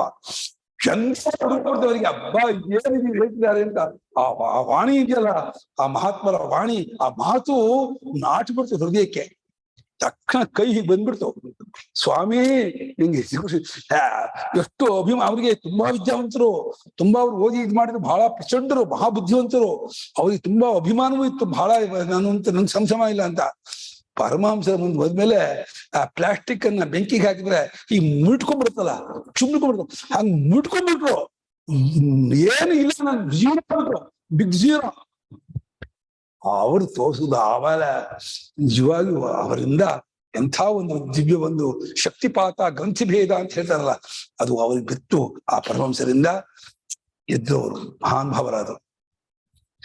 ಹೀಗೆ ಆ ಮಹಾತ್ಮರು ತಮ್ಮ ಹೃದಯದಲ್ಲಿ ಆ ಭಗವಂತರನ್ನ ಸಾಕ್ಷಾತ್ತಾಗಿ ನೇರಾಗಿ ಅನುಭವದಿಂದ ಕಂಡುಕೊಂಡಂತಹ ಜ್ಞಾನಾತ್ಮನೇ, ಆತ್ಮನ ಸ್ವರೂಪ, ಜ್ಞಾನ ಸ್ವರೂಪನಾದ, ಚೈತನ್ಯ ಸ್ವರೂಪನಾದಂತಹ ಭಗವತೇ ಷಡ್ಗುಣೇಶ್ವರ ಸಂಪನ್ನಂತಹ ಆ ಪರಮಾತ್ಮನಿಗೆ ಈಶ್ವರಾಯ, ಇಡೀ ಜಗತ್ತನ್ನೆಲ್ಲ ಹತೋಟಿಯಲ್ಲಿ ಇಟ್ಕೊಂಡವನು, ಜಗತ್ತಿಗೆ ಸ್ವಾಮಿ, ಜಗತ್ತಿಗೆ ಸೃಷ್ಟಿಕರ್ತ, ಸ್ಥಿತಿಕರ್ತ, ಸಂಹಾರಕರ್ತ, ಎಲ್ಲ ನಡೆಸುವಾತನು ಅವನೇ.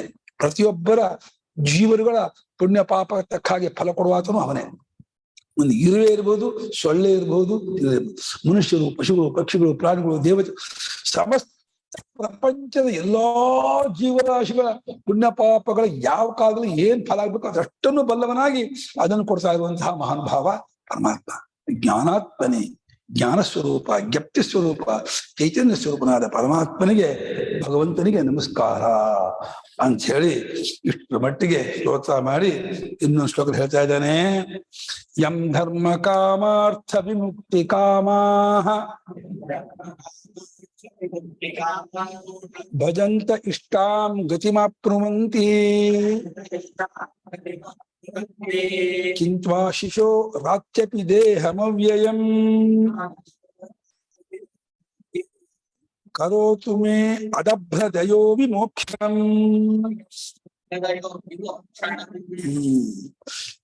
ಯಂ ಪರಮಾತ್ಮಾನಂ ಧರ್ಮ ಕಾಮಾರ್ಥ ವಿಮುಕ್ತಿ ಕಾಮಾಹ, ಧರ್ಮ ವಿಮುಕ್ತಿ ಕಾಮಾಹ, ಕಾಮ ವಿಮುಕ್ತಿ ಕಾಮಾಹ, ಅರ್ಥ ವಿಮುಕ್ತಿ ಕಾಮಾಹ.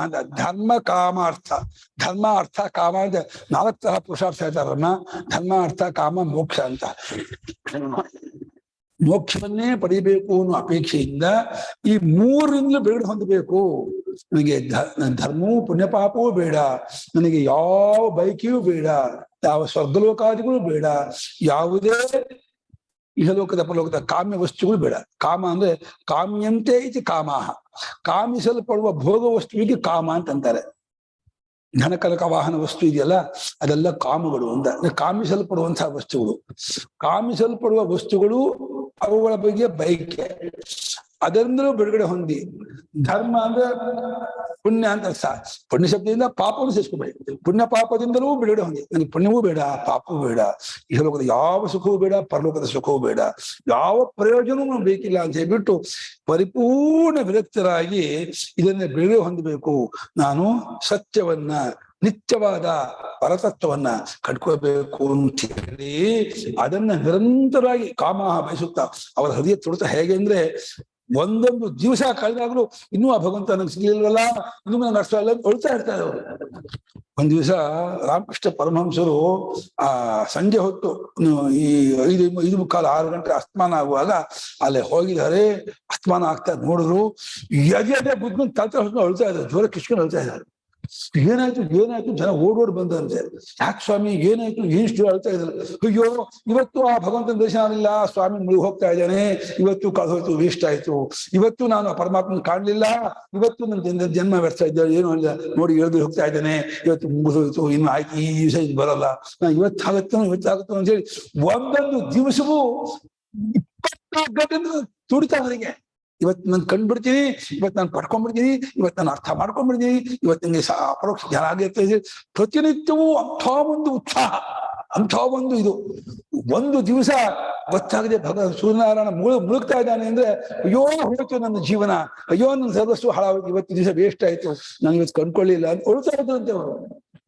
ಆ ತರಹ ಅಳು ಒಂದಾದ ದಿವಸ ಬಂದಿದೆಯಾ ನಿಮ್ಗೆ?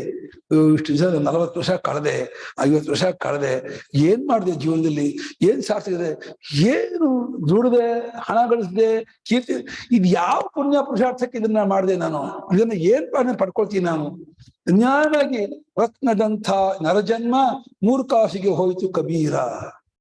ರತ್ನದಂಥ ನರಜನ್ಮ 3 ಕಾಸಿಗೆ ಮಾರ್ಕೊಂಡ್ಬಿಟ್ರಲ್ರಿ, ಏನ್ರಿ ಏನ್ ನ್ಯಾಯ? ಅಂಥ ದುರಂತ ಇದು. ನಮ್ಮ ಜೀವನದಲ್ಲಿ ಎಂಥ ಉದ್ದೇಶಕ್ಕಾಗಿ ನಾವು ಬದುಕಬೇಕೋ, ಯಾವುದು ನಮ್ಮ ಗಮ್ಯ ಸ್ಥಾನವೋ ಪಡ್ಕೊಳ್ಬೇಕಾದ್ದೋ ಅದು ಸಿಗಲಿಲ್ಲ ಅಂದ್ರೆ ಏನಾಯ್ತು ನಮ್ಮ ಜೀವನ, ಬದುಕೇನಾಯ್ತು? ನಮ್ಗೇನೋ 1 8, 10, 12 ಲಕ್ಷ ಕೊಟ್ಟು ಒಂದು ಕಾರ್ ಕೊಂಡ್ಕೊಳ್ತೀವಲ್ಲ, ಕಾರ್ ಕೊಂಡ್ಕೊಂಡ್ಬಿಟ್ಟು ಅಕಸ್ಮಾತ್ ಕೊಂಡ್ಕೊಂಡು 1 ವಾರದೊಳಗೆ ಒಂದು ಆಟೋ ತಾಕ್ಬಿಟ್ಟು, ಒಂದು ಬೈಕ್ ತಾಕ್ಬಿಟ್ಟು, ಏನಾದ್ರು ಸ್ಕ್ರಾಚ್ ಆಗ್ಬಿಟ್ಟು ಅಂದ್ರೆ, ಅಯ್ಯೋ ನ್ಯಾಯ ಕಣ್ರಿ, ಹೊಸ ಕಾರು ಕಣ್ರಿ, ಹೊಳ್ತಾ ಕುತ್ಕೊಳ್ತೀವಿ. ಅದಕ್ಕೆ ಹೇಳ್ತೀವಿ ಕಾರ್ ಸ್ಕ್ರಾಚ್ ಆಯ್ತು ಅಂತ ಹೇಳ್ತೀವಿ, ಇನ್ನೇನಾಯ್ತು. ಆದ್ರೆ ಬೆಟ್ಟದಂತಹ ಪುಣ್ಯ ಕೊಟ್ಟು ಈ ಶರೀರ ಅನ್ನುವಂತ ಕಾರ್ ತಗೊಂಡಿದೀವಿ ನಾವು. ಅವ್ರು ಹೇಳ್ತಾನೆ, ಮಹತಾ ಪುಣ್ಯ ಪಣ್ಯೇನ ಕ್ರೀತೇಯಂ ಕಾಯನೌ ಸ್ವಯ. ಎಷ್ಟು ದುಡ್ಡು ಕೊಟ್ಟಿದ್ಯಾ ಗೊತ್ತಾ ಈ ಶರೀರ ಕೊಂಡ್ಕೊಳಕ್ ನೀನು? ಈ ಮನುಷ್ಯ ಶರೀರ ತಗೊಳಕ್ಕೆ ಬೆಟ್ಟದಂತಹ ಪುಣ್ಯ ರಾಶಿ ಕೊಟ್ಟು ತಗೊಂಡಿದ್ಯಾ ಕಣ ನೀನು. ಸುಮ್ಮನೆ ಇದಕ್ಕೆ ಬಂದಿಲ್ಲ. ಅದೇನು ಸುಖ ಸುಮ್ಮನೆ ಬಂದಿಲ್ಲ, ಅಡಬಿಟ್ಟಿ ಬಿಕ್ಕಿದ್ದಲ್ಲ ಇದು. ಮಹತಾ ಪುಣ್ಯ ಪುಣ್ಯೇನ, ಎಷ್ಟು ಪುಣ್ಯ ಅನ್ನುವಂಥ ಒಂದು ಕೊಂಡ್ಕೊಳ್ಬೇಕಾದಂತ ರಾಶಿಯನ್ನು ಕೊಟ್ಟು ಪರಮಾತ್ಮನಿಗೆ ಮನುಷ್ಯ ಜನ್ಮ ಕೊಡು ಅಂತ ಹೇಳಿ ಕೊಂಡ್ಕೊಂಡಿದ್ಯಾ. ಕ್ಯಾಪ್ಕ ಇಟ್ಕೋ. ಕ್ರೀತೇಯಂ ಕಾಯನೋ ಸ್ತೋಯ. ಕಾಯ ಅನ್ನುವಂಥ ಇನ್ನು ಶರೀರ ಅನ್ನುವಂತಹ ನೋವು ಅಂದ್ರೆ ದೋಣಿ, ಶರೀರ ಅನ್ನುವಂಥ ದೋಣಿಯನ್ನ ಬೆಟ್ಟದಂತಹ ಪುಣ್ಯರಾಶಿ ಕೊಟ್ಟುಕೊಂಡಿದ್ಯಾಕನೋ. ಯಾತಕ್ಕೆ? ಪಾರಂ ದುಃಖೋದಧೇರ್ ಗಂತುಂ, ದುಃಖ ಉದಧಿ, ದುಃಖ ಸಾಗರವಾದ ಸಂಸಾರ ಸಾಗರದ ಆಚೆ ಜಡಕ್ಕೆ ಮುಟ್ಟಬೇಕು ಅಂತ ಹೇಳ್ಬಿಟ್ಟು ಕೊಂಡ್ಕೊಂಡಿದೀಯಾ. ಇದನ್ನ ನೀನು ಉದಾಸೀನ ಮಾಡ್ತಿದೀಯಾ, ನೆಗ್ಲೆಕ್ಟ್ ಮಾಡ್ತಾ ಇದೀಯಲ್ಲ. ಇದು ಮಾಡುವಂಥದ್ದ. ನೀನ್ ಏನ್ ಮಾಡ್ಬೇಕು ಗೊತ್ತಾ? ಯಾವನ್ ನಭಿದ್ಯತೆ, ಬಿದ್ದೋಗವರೆಗೆ ದಾಟ್ಕೊಂಡ್ಬಿಡು. ಈ ಶರೀರ ಬಿದ್ದೋಗೋದ್ ಒಳಗೇನೆ ಈ ಸಂಸಾರ ಸಾಗರ ದಾಟ್ಕೊಂಡ್ಬಿಡು, ಮುಕ್ತನಾಗ್ಬಿಡು. ಅದಕ್ಕೆ ಉದಾಸೀನ ಮಾಡ್ಬಿಡ. ಲೌಕಿಕವಾಗಿ ಯಾವ್ದಕ್ಕೆ ಉದಾಸೀನ ಮಾಡಿದ್ರೆ ಏನು ತೊಂದರೆ ಇಲ್ಲ ಕಣ. ಐಶ್ವರ್ಯ ಬರ್ಲಿಲ್ವಾ? ಪರವಾಗಿಲ್ಲ ಬಿಡಿ, ನಮ್ಗೆ ಏನು ಯೋಗ ಬರ್ಲಿಲ್ಲ, ಅಥವಾ ಇನ್ನೇನೋ ಕೀರ್ತಿ ಬರ್ಲಿಲ್ಲ, ಅಥವಾ ಮಕ್ಕಳಾಗ್ಲಿಲ್ಲ, ಆರೋಗ್ಯ ಏನೋ ಆಯ್ತು, ಏನು ಪ್ರಾಪ್ತವಶ ಏನೇನಾಗುತ್ತೋ ಅಲ್ಲಿ. ಆದ್ರೆ ಈ ಜನ್ಮ ಸಾರ್ಥಕವಾಗಲಿಲ್ಲ ಅಂತಂದ್ರೆ ಅದಕ್ಕೆ ಎಷ್ಟು ನಾವು ಇದಾಗಬೇಕು ಅಂತಂದ್ರೆ, ಇನ್ನು ಕಳ್ಕೊಳ್ತಲ್ಲ, ಏನು ಇಷ್ಟು ಕಳ್ಕೊಂಡ್ಬಿಟ್ಟು ಇನ್ ಯಾವಾಗ 9 ಭಾಗದ ಹಾರು ಹೋಗಿದೆಯಮ್ಮ. ಅವನು ಹೋಗೋಕ್ಕೆ, ಆ ಜೀವಕ್ಕೆ ಹೋಗೋಕ್ಕೆ ಎಷ್ಟು ಜಾಗ ಬೇಕು ಹೇಳಿ? ಒಂದು ಸೂಜಿ ಮೊನೆ ಇದೆಯಲ್ಲ ತುದಿ, ಅದರ 100ನೇ ಭಾಗದ ಹೊರಟೋಗ್ತಾನೆ ಅವನು. ಅಷ್ಟು ಇದು ಹೊರಟೋಗ್ತಾನೆ. 9 ಭಾಗದ ಹಾರು ಹೋಗಿ ಇನ್ನು ಇದಾನಲ್ಲ, ಅದು ಆಶ್ಚರ್ಯ. ಹೋಗೋದು ಆಶ್ಚರ್ಯ ಅಲ್ಲ, ಅವ್ನು ಬಂದಿರೋದು ಹೋಗೋಕ್ಕೆ. ಹಾಗಾಗಿ ಸತ್ಬಿಟ್ರ ಅಂತ ನಾವು ಆಶ್ಚರ್ಯ ಪಡ್ತೀವಿ. ನೆನ್ನೇನು ಮಾತಾಡ್ಸ್ಕೊಂಡ್ ಬಂದ್ವಿ, ನೆನ್ನೇನು ವಿಚಾರಿಸ್ಕೊಂಡ್ ಬಂದ್ವಿ, ಏನ್ ಹೇಳ್ತೀರಿ, ರಾತ್ರಿ ಮ್ಯಾಸಿವ್ ಹಾರ್ಟ್ ಅಟ್ಯಾಕ್ ಆಯ್ತು ಹೋಗ್ಬಿಟ್ರು ಅಂತ. ಹೋಗೋದೆ. ಇಲ್ಲಿ ಇರಕ್ ಯಾರಿಗೂ ಆಗಲ್ಲ. ಇಲ್ಲಿ ನಮ್ಗೆ ಇದು ಇನ್ನು ಸುಮ್ಮನೆ ಇಲ್ಲಿಗೆ ಬಂದೆ, ನಮ್ಮನೆ ಅಲ್ಲಿದೆ, ಸುಮ್ಮನೆ ಇಲ್ಲಿ ಬಂದಿದ್ದೀನಿ ಅಂತ. ಹಾಗೆ ಈ ನವದ್ವಾರವು ಅವನಿಗೆ ಹೋಗೋಕೆ ದ್ವಾರವಾಗಿ ಹೋಗಕ್ಕೆ ಅವಕಾಶ ಇದ್ದಾಗ ಇನ್ನೂ ಹೋಗದೆ ಇದಾನಲ್ಲ, ಅದು ಆಶ್ಚರ್ಯ ಪಡ್ಬೇಕೆ ಹೊರತು ಹೋದ ಅಂತ ಆಶ್ಚರ್ಯ ಪಡ್ಬೇಡಿ ಅಂತ ಇದ್ದಾರೆ. ಇನ್ನು ಹೋಗಿಲ್ಲ, ಇನ್ನು ಇದಾನ, ಅಪ್ಪ ಇಷ್ಟು 9 ದ್ವಾರ ಇದು ಹೋಗದೆ ಇರೋದು ಹಂಗ ಇದ್ದು ಬಿಟ್ಟು ಏನೋ ನಿಮ್ ಪುಣ್ಯ ಏನು ಇದೆ, ಕಾಯ್ತಾ ಇದ್ದಾನೆ, ಇವಾಗ ನಾನು ದಾಟಿಸ್ತಾನೋ, ಇವಾಗ ಕೃತಾರ್ಥ ಮಾಡ್ತಾನೋ ಅಂತ ಹೇಳಿ 10 ಜೀವ ಕಾಯ್ತಾ ಇದ್ದಾರಂತೆ. ಉದ್ಧಾರ ಮಾಡ್ಬಿಡಪ್ಪ ಅಂತ. ಹಾಗಾಗಿ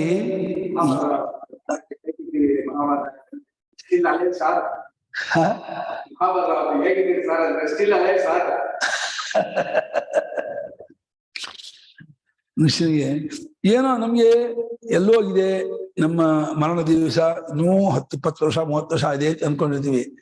ಆ ಕರೆಂಟ್ ಹೋಗಕ್ಕೆ ಎಷ್ಟೊತ್ತು ಬೇಕು ಹೇಳಿ? 1 ಸೆಕೆಂಡ್ ಕರೆಂಟ್ ಹೋಗ್ಬಿಡುತ್ತೆ. ಕರೆಂಟ್ ಹೋಗೋದಕ್ಕೆ ತುಂಬಾ ಲೇಟ್ ಬೇಕಾ? ಅರ್ಧ ಗಂಟೆ ಕರೆಂಟ್ ಹೋಗುತ್ತಾ? ಹಾಗೆ ಟಕ್ಕನ ಹೋಗ್ಬಿಡುತ್ತೆ ಜೀವ. ಮಾತಾಡ್ತೇವೆ. ಇವತ್ತು ಒಂದು ವಾಟ್ಸಪ್ ನೋಡಿದ್ದೆ, ಒಬ್ಬ ಒಂದು ಹುಡುಗ ಸ್ಕೂಲಿಗೆ ಹೋಗ್ತಾ ಇದ್ದೆ ಅಂತ, ಸ್ಕೂಲಲ್ಲಿ ಅಲ್ಲೇ ಹಾರ್ಟ್ ಅಟ್ಯಾಕ್ ಹೋಗ್ಬಿಟ್ಟಾನೆ. ಹುಡುಗ SSLC ಹೋಗ್ತಾ ಹುಡುಗ ಸ್ಕೂಲಿಗೆ ಹಾರ್ಟ್ ಅಟ್ಯಾಕ್ ಹೋಗ್ಬಿಟ್ಟ. ಹಾಗಾಗಿ ಗೃಹೀತ ಇವ ಕೇಶೇಶು ಮೃತ್ಯುನ ಧರ್ಮಮಾಚರಿ. ನಮ್ಮ ಜುಟ್ಟು ಹಿಡ್ಬಿಟ್ಟು ಖಡ್ಗ ಇಟ್ಕೊಂಡಿದ್ದಾನೆ, ಕಡಿತೀನಿ ಕಿತ್ತನ ಅಂತ. ಯಾವ ಕಡಿತಾರೋ ಗೊತ್ತಿಲ್ಲ, ಅಷ್ಟೊಳಗೆ ನಾನು ಮುಕ್ತರಾಗೋದಕ್ಕೆ ಪ್ರಯತ್ನ ಪಡಬೇಕು ಅಂತ ಸುಭಾಷಿಕಾರ ಹೇಳ್ತಾರೆ. ಹೇಗೋ ಆದಷ್ಟು ಮುಕ್ತರಾಗೋದಕ್ಕೆ ಕಡೆಗೆ ಇದು ಮಾಡಿ ಅಂತ. ಹಾಗೆ ಎಂ ಪರಮಾತ್ಮಾನಂ ಧರ್ಮ ಕಾಮ ಅರ್ಥ, ಧರ್ಮಾರ್ಥ ಕಾಮ, ಇದರಿಂದ ವಿಮುಕ್ತಿ, ಇನ್ನು ಬಿಡುಗಡೆ ಹೊಂದಬೇಕು ಅಂತ ಹೇಳಿ ಕಾಮ ಬಯಸುತ್ತಾ ಅಂತ. ಮೊದಲನೇ ಕಾಮ ಅಂದ್ರೆ ಧರ್ಮಾರ್ಥ ಕಾಮ, 2ನೇ ಕಾಮ ಅಂದ್ರೆ ಅದನ್ನ ಬಯಸುತ್ತಾ, ಇದ್ರ ಬಿಡುಗಡೆ ಹೊಂದಕ್ಕಪ್ಪ, ಧರ್ಮಾರ್ಥ ಕಾಮ ಬೇಡ ನನಗೆ ಅಂತ ಹೇಳಿ ಎಂ ಭಜಂತಹ, ಯಾವ ಪರಮಾತ್ಮನೇ ಭಜಿಸುತ್ತಾ ಇಷ್ಟಾಂ ಗತಿ ಮಾತ್ಮಂದಿ, ಭಜಿಸುತ್ತಾ ಬಂದ ನಿರಂತರವಾಗಿ ಪರಮಾತ್ಮನ ಅನುಸಂಧಾನ, ಧ್ಯಾನ, ಭಜನೆ, ಸ್ತೋತ್ರ, ನಾಮನಿಗೆ ಮಾಡ್ತಾ ಮಾಡ್ತಾ ಮಾಡ್ತಾ ಇಲ್ಲಿ ಕಂಡ್ಕೊಂಡು ಇಷ್ಟವಾದಂತಹ ಗತಿ ಅಂದ್ರೆ ಮೋಕ್ಷ. ಇಲ್ಲ ಇಲ್ಲಿ ಆತ್ಮಜ್ಞಾನವಾಗಿ ಮೋಕ್ಷವಾಗದೆ ಹೋದ್ರೆ ಮೋಕ್ಷವನ್ನು ಹೊಂದುವುದಕ್ಕೆ, ಆತ್ಮಜ್ಞಾನವಾಗುವುದಕ್ಕೆ ಬೇಕಾದ ಜನ್ಮವನ್ನು ಪಡ್ಕೊಳ್ತಾರೆ. ಅವರಿಗೆ ರೊಟ್ಟಿ ಬಿದ್ರು ತುಪ್ಪದ ಬಾಂಡ್ಲಿ ಬಿಡ್ತು. ಅಮ್ಮ ರೊಟ್ಟಿ ಕೊಟ್ರು, ಜಾರ್ ಕೈದಾಗ ಬಿದ್ದ್ಬಿಡ್ತು, ನೆಲಕ್ ಬಿಡ್ಲಿಲ್ಲ. ಎಲ್ಲಿ ಬಿತ್ತು ಹೇಳಿ? ತುಪ್ಪದ ಬಾಂಡ್ಲಿ ಇತ್ತು, ಅದಕ್ಕೆ ಬಿದ್ದ್ಬಿಡ್ತು. ಏನ್ ಕೆಡಕು ನಮ್ಗೆ? ಒಳ್ಳೆ ತುಪ್ಪ ಆಯ್ತು. ಹಂಗೆ ಈ ಭಕ್ತರಿಗೆ, ಈ ಮಹಾತ್ಮರಿಗೆ ದೇಹ ಹೋದು ಉತ್ತಮವಾದ ಲೋಕ ಬರುತ್ತೆ, ಅವ್ರಿಗೆ ಹಾಳ ಹೋಗಲ್ಲ.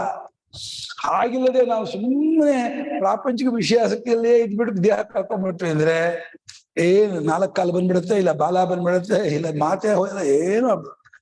ಆಮೇಲೆ ಯಾರಮ್ಮ ನಿಮ್ ಜೊತೆ ಬರ್ತಾರೆ? ನೋ ಸೋದರೋ ನ ಜನಕೋ ಜನನೀ ನ ಜಾಯ ನೈವಾತ್ಮಜೋ ನ ಚಕುಲಂ ವಿಪುಲಂ ಬಲಂಬ. ಯಾವುದು ನಮ್ಮನ್ನು ಕಾಪಾಡೋದಿಲ್ಲ. ಅಂಟ ಮುಂದಿನ ಜೊತೆಲಿ ಬರಲ್ಲ, ಅಕ್ಕಂಗಿರು ಬರಲ್ಲ, ತಂದೆ ತಾಯಿ ಬರಲ್ಲ, ಗಂಡ ಬರಲ್ಲ, ಹೆಂಡತಿನೂ ಬರಲ್ಲ. ಒಬ್ಬನೇ ಬರುವನು, ಒಬ್ಬನೇ ಹೋಗುವನು, ಒಬ್ಬರಿಗೊಬ್ಬರು ಇನ್ನಿಲ್ಲ. ಒಬ್ಬರನ್ನೊಬ್ಬರ ಮೆಚ್ಚಿ ತಗೊಳಿತಾರೆ, ಬೊಬ್ಬೆ ಹಿಡಿಯುವುದು ನಿಜವಲ್ಲ ಅಂತ. ಯಾರೋ ಏನೋ ಮಾಡ್ತಾರೆ ಅಂದ್ರೆ ಅಲ್ಲಿ ಸ್ಮಶಾನದವರೆಗೂ ಬರ್ತಾರೆ, ಏನೋ ಮಾತಾಡ್ಕೊಂಡು ಬರ್ತಾರೆ. ಪಾಪ ಹಂಗಿದ್ದ ಹಿಂಗಿದ್ದ ಒಂದಷ್ಟು ಮಾತಾಡ್ಕೊಳ್ತಾರೆ. ಏನ್ ಮಾಡಕ್ಕಾಗತ್ತೆ ಅಂತ ಆಯ್ತು ಕಳ್ಸ್ಕೊಡ್ತಾರೆ. ಆಮೇಲೆ ನಮ್ಮ ಹೆಸರು ಹೇಳ್ಕೊಂಡು ಫಾಸ್ಟ್ ಊಟ ಹೊಡಿತಾರೆ. ದಿನ ಉಂಡೆ ಹೊಡಿ ಮಾಡ್ಕೊಳ್ಬಿಟ್ಟು ಅಷ್ಟೇ. ಇಷ್ಟೇ ನಮ್ಮ ಶ್ರಾದ್ದ ಮಾಡಿ ಚೆನ್ನಾಗಿ ಊಟ ಮಾಡ್ತಾರೆ. ಅವ್ರು ಇನ್ನೇನ್ ಮಾಡ್ತಾರೆ ಅವರು? ನಮ್ಮ ಅಪ್ಪ ಹೋದ ದಿವಸ, ನಮ್ಮ ಅಣ್ಣ ಹೋದ ದಿವಸ, ನಮ್ಮ ಅತ್ತೆ ಹೋದ ದಿವಸ, ನಮ್ಮ ಇನ್ನೊಂದು ಹೋದ ದಿವಸ ಅಂತ ಹೇಳ್ಬಿಟ್ಟು ತಿಥಿ ಮಾಡ್ಕೊಂಡು ಚೆನ್ನಾಗಿ 28 ಬಗೆ ಮಾಡ್ಕೊಂಡು ಊಟ ಹೊಡಿತಾರೆ ಹೊರತು ಏನು ಮಾಡಲ್ಲ ನಮ್ಗೆ. ಹಾಗಾಗಿ ಯಾರ್ಯಾರೋ ನಮ್ಮನ್ನು ಉದ್ಧಾರ ಮಾಡ್ತಾರೆ ಅಂತ ಕಟ್ಕೊಂಡು ಕೂತ್ಕೊಂಡ್ರೆ ನಾವು ಖಂಡಿತ ಅದಲ್ಲ. ಹಾಗಾಗಿ ಭಜಂತಹ ಯಂ ಪರಮಾತ್ಮನಂ ಭಜಂತಹ ಸೇವಂತಹ ಸೇವಿಸುತ್ತಾ ಇಷ್ಟಾಂ ಗತಿ, ಇಷ್ಟವಾದ ಗತಿ ಅಂದ್ರೆ ಮೋಕ್ಷ ಗತಿ ಅಥವಾ ಉತ್ತಮವಾದ ಗತಿಯನ್ನ ಪಡ್ಕೊಳ್ತಾರೋ ಅತ್ಯಷ್ಟ. ಕಿಂತು ಆಶಿಷಃ ರಾತ್ಯಪಿ ಅವ್ಯಯಂ ದೇಹಂ, ಬಯಸುವಂಥವ್ರು ಆಶಿಷಃನ ಬಯಸುವಂಥವರಿಗೆ ಅವರಿಗೆ ಅವ್ಯಯವಾದ ದೇಹವನ್ನು ಯಾವ ರಾತಿಯಿಂದ ಕೊಡುತ್ತಾನು ಅಂತ. ದಾನೆ ಧಾತು. ರಾತ್ಯಪಿ ಬಯಸುವಂಥವನಿಗೆ ಅವ್ಯಯವಾದ ದೇಹವನ್ನ ಕೊಡುವಾಗಿ ನಿಂತ್ಕೊಂಡಿದ್ದಾನೆ. ನನ್ನನ್ನೇ ನೀನು ಭಜಿಸಿದರೆ, ನನ್ನಲ್ಲಿಯೇ ಚಿತ್ತ ನೆಟ್ಟಿದರೆ ನಿಂಗೆ ಹುಟ್ಟಿಲ್ಲದ ಸಾವಿಲ್ಲದ ಅಜರಾಮರವಾದ ಬ್ರಹ್ಮಶೀಲ ಕೊಟ್ಬಿಡ್ತೀನಿ ಕಾಯ್ತಾ ಇದ್ದಾನಂತೆ ಅವನು. ಅವ್ಯಯಂ ದೇಹಂ ರಾತ್ಯಪಿ, ಅವ್ಯಯವಾದ ದೇಹ, ನಾಶರಹಿತವಾದ ದೇಹ ಅಂತ ಬ್ರಹ್ಮಶರೀರ ಅಂತ. ಬ್ರಹ್ಮಶರೀರವನ್ನ ಆಶಿಷಃನ ಬಯಸುವಂಥವರಿಗೆ ಯಾರು ಇಷ್ಟಪಡ್ತಾರೋ ಭಕ್ತರಾಗಿ ಅಂಥ ಕೊಡುವನಾಗಿದ್ದಾನೋ ಅಂಥ ಅದಭ್ರ ದಯ. ದಭ್ರ ಅಂದ್ರೆ ಅಲ್ಪ, ಅದಭ್ರ ಅಂದ್ರೆ ಅಪಾರವಾದ ದಯಾವಂತನು. ಅಪಾರವಾದ ದಯಾವಂತನಾದ ಆ ಪರಮಾತ್ಮನು ವಿಮೋಕ್ಷಣಂ ಮೇ ಕರೋತು. ವಿಮೋಕ್ಷಣ ಅಂದ್ರೆ ನನಗೆ ಎಲ್ಲಾ ಬಂಧನ ಬಿಡುಗಡೆಯನ್ನು ಉಂಟು ಮಾಡಲಿ, ನನಗೆ ಯಾವ ಬಂಧನವೂ ಉಳ್ಬೇಡ. ನನಗೆ ನಾನಾಗೆ ಬಂಧನ ಕಲ್ಸ್ಕೊಳ್ತೀನಿ ಅಂತಂದ್ರೆ ನಂಗೆ ಆಗ್ತಾ ಇಲ್ಲ ಪರಮಾತ್ಮ. ನಾನು ಅತ್ಯಂತ ಅಲ್ಪಜ್ಞ, ಅಲ್ಪಶಕ್ತ, ಅಲ್ಪ ವೀರ್ಯ. ನಾನು ಏನ್ ಅಪೇಕ್ಷೆ ಪಟ್ಟರು ಕೂಡ ಅದು ಏನ್ ಪ್ರಾರ್ಧೋ ಎಲ್ಲ ಬಂದ್ ಅಟ್ಯಾಕ್ ಮಾಡಿ ನನ್ನನ್ನು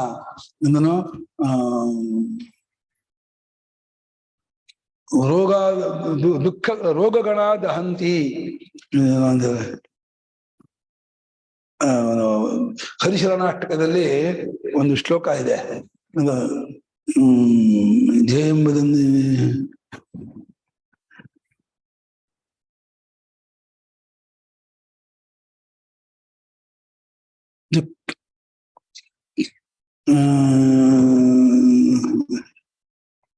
ಚಿತ್ತಂ ಶರೀರಮಪಿ ರೋಗಗಣ ದಹಂತಿ ಮುಜ್ಜೀವನಂಚ ಪರಹಶ್ಚ ಗತಂ ಸದೈವ ತಸ್ಮಾತ್ ತ್ವಮೇವ ಶರಣಂ ಮಮ ಶಂಖಪಾಣೆ. ಪರಮೇಶ್ವರ, ನನ್ನನ್ನ ವಿಷಯಗಳೆಲ್ಲ ಕಳ್ಳರು ಕಾಯ್ತಾ ಇದ್ದಾರೆ, ಯಾವಾಗ ಹೇಳ್ಕೊಳ್ಳಿ, ಯಾವಾಗ ಗೋಳಿಸಿಕೊಳ್ಳಿ ಅಂತ ಕಾಯ್ತಾ ನನ್ನನ್ನು ಹೇಳ್ಕೊಳ್ತಾ ಇದ್ದಾರೆ. ನನ್ನ ಶರೀರಕ್ಕೆ 100,000 ರೋಗಗಳನ್ನು ತುಂಬುತ್ತಾ ಇದ್ದಾರೆ. ನನ್ನ ಬದುಕು ಪರಾಧೀನವಾಗ್ಬಿಟ್ಟಿದೆ, ಯಾರು ನನಗೆ ಸಹಾಯಕರಿಲ್ಲ.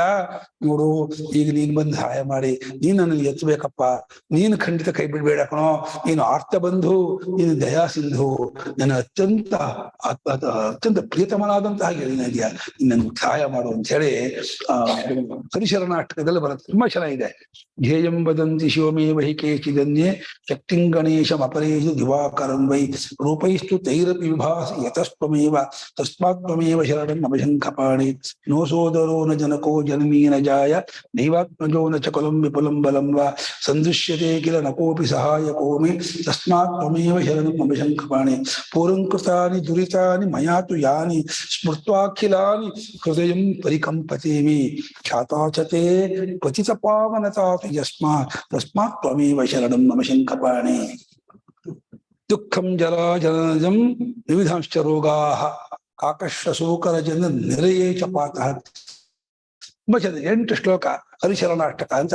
ಆ ಭಕ್ತ ಆ ಪರಮೇಶ್ವರನ ಹತ್ರ ಮಾತಾಡ್ತಾ ಇದ್ದಾನೆ. ಅಪ್ಪ ಪರಮಾತ್ಮ, ನಿನ್ ಉದಾಸೀನ ಮಾಡ್ಬೇಡ ಕೊಡು, ನಾನು ದಡ್ಡ, ನಾನು ಅಜ್ಞ, ನಾನು ವಿಷಯಾಸಕ್ತ, ನಾನು ಎಲ್ಲೆಲ್ಲೋ ಹೋಗ್ಬಿಟ್ಟು ಹಾಳ ಹೋಗ್ತೀನಿ. ಆದ್ರೆ ನೀನ್ ಇದನ್ನ ನೋಡ್ಬಿಟ್ಟು ಸುಮ್ಮನೆ ಇರ್ತೀಯ. ಮಗು ಈಜ್ಕೊಂಡು ಅದೇನೋ ವಿಷದ್ದು ಯಾವುದೋ ಇದು ತಗೊಳಕ್ ಹೋಗುತ್ತೆ, ಅದಕ್ಕೆ ಮಗುವಿಗೆ ಗೊತ್ತು. ತಾಯಿ ಸುಮ್ಮನೆ ಬಿಡ್ತಾಳ? ಅಯ್ಯೋ ಮಗು ಅಂತ ತಗೊಳ್ ಹೋಗ್ತದೆ. ಹೇಗೆ ತಾಯಿ ಮಗುನ ಎತ್ಕೊಂಡು ನೀನು ನನಗೆ ತಂದೆ ಸ್ಥಾನ ಇದೀಯಾ, ನನಗೆ ಗುರು ಆಗಿದ್ದೀಯಾ, ಸರ್ವಸ್ವ ಆಗಿದೀಯಾ, ನನ್ನನ್ನ ಹೇಗೆ ಎತ್ತಬೇಕು, ಯಾವ ರೀತಿ ಕಾಪಾಡ್ಬೇಕು ನಿನಗೆ ಗೊತ್ತು ಕಣೋ. ನೀನ್ ನನ್ನ ಉದ್ಧಾರ ಮಾಡಪ್ಪ. ಏನು ನನ್ಗೆ ಹೇಳಕ್ ಗೊತ್ತಾಗಲ್ಲ ಕಣೋ. ಸರ್ವಜ್ಞನಾದ ನನಗೆ ನಾನ್ ಬುದ್ಧಿವಾದ ಹೇಳ, ನೀನ್ ಹೀಗ್ ಮಾಡು ನಾನು ಹೇಳಕ್ಕಾಗತ್ತಾ? ನೀನ್ ಸರ್ವಜ್ಞನು, ನಿನಗೆ ನಾನು ಏನ್ ತಾನೆ ಹೇಳಕ್ಕಾಗತ್ತೆ ಸ್ವಾಮಿ? ನೀನು ನನ್ನನ್ನ ಈಗ ಉದಾಸೀನ ಮಾಡಿದ್ರೆ ನಾನು ಎಲ್ಲಿ ಹೋಗ್ಲಪ್ಪ? ನಾನು ಯಾರನ್ನ ಆಶ್ರಯಿಸ್ಕೊಳ್ಳಿ? ನೀನು ಕೈ ಬಿಟ್ಟರೆ ಹೇಳು, ನನಗೆ ಇನ್ಯಾರು ಇಲ್ಲಪ್ಪ, ನೀನೇ ಬಂದು ನನ್ನ ಉದ್ಧಾರ ಮಾಡು, ನನಗೆ ಎತ್ತು ಅಂತ ಹೇಳಿ ಆ ಭಕ್ತ ಅಂಗಲಾಚಿ ಬೀಳ್ಕೊಡ್ತಾ ಇದ್ದಾನೆ. ಭಗವಂತ ನೀನು ನನ್ನ ಕೈ ಬಿಡ್ಬೇಡ ಅಂತ ಹೇಳಿ ಆ ಆರ್ತತೆ ಬರ್ಬೇಕು. ಮಹಾತ್ಮರು ಹೇಳ್ತಿದ್ದಂತೆ, ನಾವು ಪೂಜೆ ಮಾಡ್ಬೇಕಾದ್ರೆ ಚೊಂಬಲ್ ನೀರಿಟ್ಕೊಂಡು ಅರ್ಘ್ಯ ಕೊಟ್ಟು ಪಾದ ತೊಳಿತೀವಿ. ಆರಂಭದಲ್ಲಿ ಹೀಗ್ ಮಾಡ್ಬೇಕು. ಆಮೇಲೆ ಕಣ್ಣೀರು ಪಾದ ತೊಳಿಬೇಕಂತೆ ಪರಮಾತ್ಮ ಪಾದವನ್ನ. ಈ ನೀರಲ್ಲೆಲ್ಲ ತೊಳಿಬೇಕಾಗಿರೋದು ನಮ್ಮ ಕಣ್ಣೀರು ಪರಮಾತ್ಮನ ಪಾದ ತೊಳೆದ್ರೆ ಪರಮಾತ್ಮನ ಯೋಗ ಅನುಗ್ರಹ ಮಾಡ್ತಾನೆ. ನಿಮ್ಗೆ ಅಷ್ಟು ಆರ್ಥತೆ ಬರ್ಬೇಕು, ಅಷ್ಟು ನಿಮಗೆ ಭಗವಂತನ ಮೇಲೆ ಪ್ರೇಮ ಉಕ್ಕಬೇಕು. ಆ ರೀತಿ ಮೊದಲು ದುಃಖದಿತ್ವಾದಂತಹ ಕಣ್ಣೀರು, ಆಮೇಲೆ ಆನಂದ ಬಾಷ್ಪದಿಂದ ತೊಳಿರಿ. ಆನಂದ ಬಾಷ್ಪ ಶುರುವಾಗತ್ತೆ, ಅದರಿಂದ ಭಗವಂತನ ಪಾದ ತೊಳಿರಿ ಅಂತ ಹೇಳಿ ಈ ರೀತಿ ಸಂತರು ಈ ರೀತಿ ಎಲ್ಲ ಉದ್ದೇಶ ಮಾಡ್ತಾರೆ.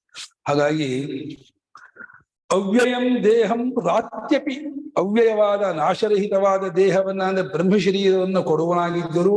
ಅಲ್ಲಿ ಏನ್ ಹೇಳ್ತಾರೆ ಅಂದ್ರೆ, ಈ ತಂದೆ ತಾಯಿಗಳಿದಾರಲ್ಲ, ಈ ತಂದೆ ತಾಯಿಗಳು ಜರಾಮರಣ ಯುಕ್ತವಾದ ಶರೀರ ಕೊಡ್ತಾರೆ. ಅವ್ರು ಶರೀರ ಕೊಡ್ತಾರೆ. ಯಾವ ಶರೀರವನ್ನು ತಂದೆ ತಾಯಿ ಕೊಡ್ತಾರೋ ಅದಕ್ಕೆ ಜರಾಮರಣ ರೋಗ ರುಜಿನ ಎಲ್ಲ ಇರುತ್ತೆ.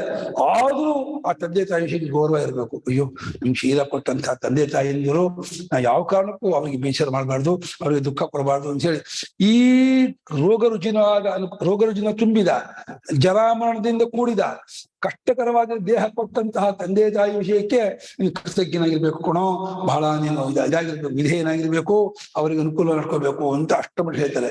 ಇನ್ನು ಅಜರಾಮರವಾದಂತಹ ಬ್ರಹ್ಮಶೀಲ ಕೊಡುವಂತಹ ಗುರುಗಳು ಪರಮಾತ್ಮ, ಅವನ ವಿಷಯಕ್ಕೆ ನಮಗೆ ಎಷ್ಟು ಮಟ್ಟಿಗೆ ಇರಬೇಕು. ಮುಪ್ಪಿಲ್ಲದ, ಸಾವಿಲ್ಲದ, ಬದಲಾವಣೆ ಇಲ್ಲದ ನಿತ್ಯವಾದಂತಹ ಶರೀರ ಕೊಡುವಂತಹ ಆ ಸ್ವಾಮಿ, ಆ ತತ್ವಜ್ಞಾನಿ, ಆ ವಿಷಯಕ್ಕೆ ಎಷ್ಟರ ಮಟ್ಟಿಗೆ ನಮ್ಮನ್ನು ಒಪ್ಪಿಸ್ಕೊಂಡು ಕೂಡ ಕಮ್ಮಿದೆ.